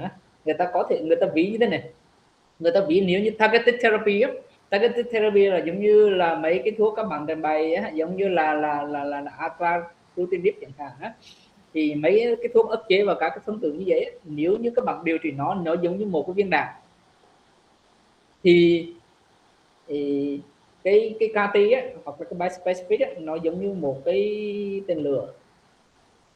Đấy, tức là một bên chỉ đánh vào một phân tử thôi, còn một bên nó không quan tâm tới phân tử nhất, nó tập trung vào tế bào, nó sẽ dùng tiêu diệt cảm cái tế bào cho nên là tiềm năng rất là lớn. Hiện tại một cái bệnh nhân CAR-T mà mình đang tiếp tục quá trình theo dõi sau truyền CAR-T tới bây giờ là 3 năm rồi và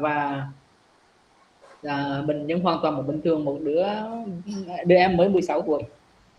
Nhưng mà cái vấn đề hậu quả của CAR-T là gì? Bởi vì nó khôi phục tế bào T để chống lại các tế bào B bằng CD19, mà CD19 đâu có phải chỉ có một mình trên tế bào ác tính đâu, mà CD19 tất cả các tế bào B trưởng thành nhà mình cái nào chẳng có CD19. Thế là nó tiêu diệt luôn cả các tế bào lympho B bình thường của mình. Hệ quả là bệnh nhân bị suy giảm lympho B trường diện, và khi suy giảm lympho B trường diện thì nó không đủ khả năng để sản xuất immunoglobulin, tức là sản xuất kháng thể. Cho nên là cái hệ quả sau khi sử dụng CAR-T cell thì bệnh nhân cần phải truyền IVIG, immunoglobulin định kỳ, một vài tháng, 2-3 tháng sẽ phải vào viện truyền immunoglobulin bởi vì cái tế bào CAR-T này người ta điều chỉnh gen mà để cho nó sống rất là lâu dài, nó có thể sống hàng năm trời, và người ta ước vọng rằng nó có thể sống khoảng 5 năm, sau 5 năm mà bệnh không tái phát thì cơ hội là nó diệt hết tế bào tính rồi.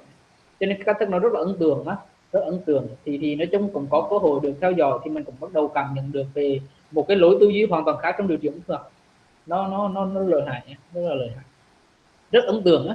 Và các bạn thấy là lúc đó thì bệnh nhân này khi tham gia vào cái trường CAR-T ở Singapore thì họ cũng tham gia vào một clinical trial, tức là một cái thử nghiệm lâm sàng.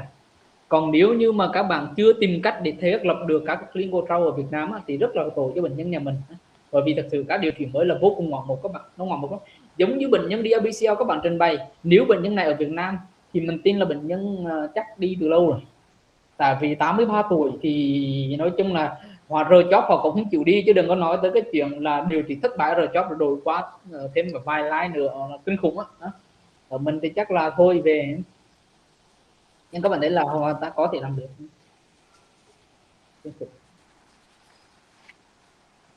Bài rất là hay hả? Yeah. Hơi khó. Dạ. Rồi mình hỏi bằng Phú một cái nữa, tại vì bằng Phú là một người mới, xem hôm nay cảm nhận thế nào Phú? Dạ em chào anh, em chào mấy anh chị. Em thấy bài hay khó, chắc em phải nghe lại phần tiếng Việt của anh chút nhiều hơn. Nhưng mà em nhớ được một cái là 1x8 bằng 2x4 thì chắc cái đó là cái mnemonic nhất của em, cái đáng nhớ của em trong ngày hôm nay. Bạn Phú là một cái team member á, đang cùng với bọn mình viết cái report khác rất là tích cực và tiếng Anh rất là tốt á, thì cố gắng chuẩn bị tham gia để chọn chuyên đề sớm. Và buổi ngày hôm nay như đã nói, cả Nghi và Phúc đều nhận được một cái phản hồi rất là giống nhau, đó là rất hay nhưng mà rất khó.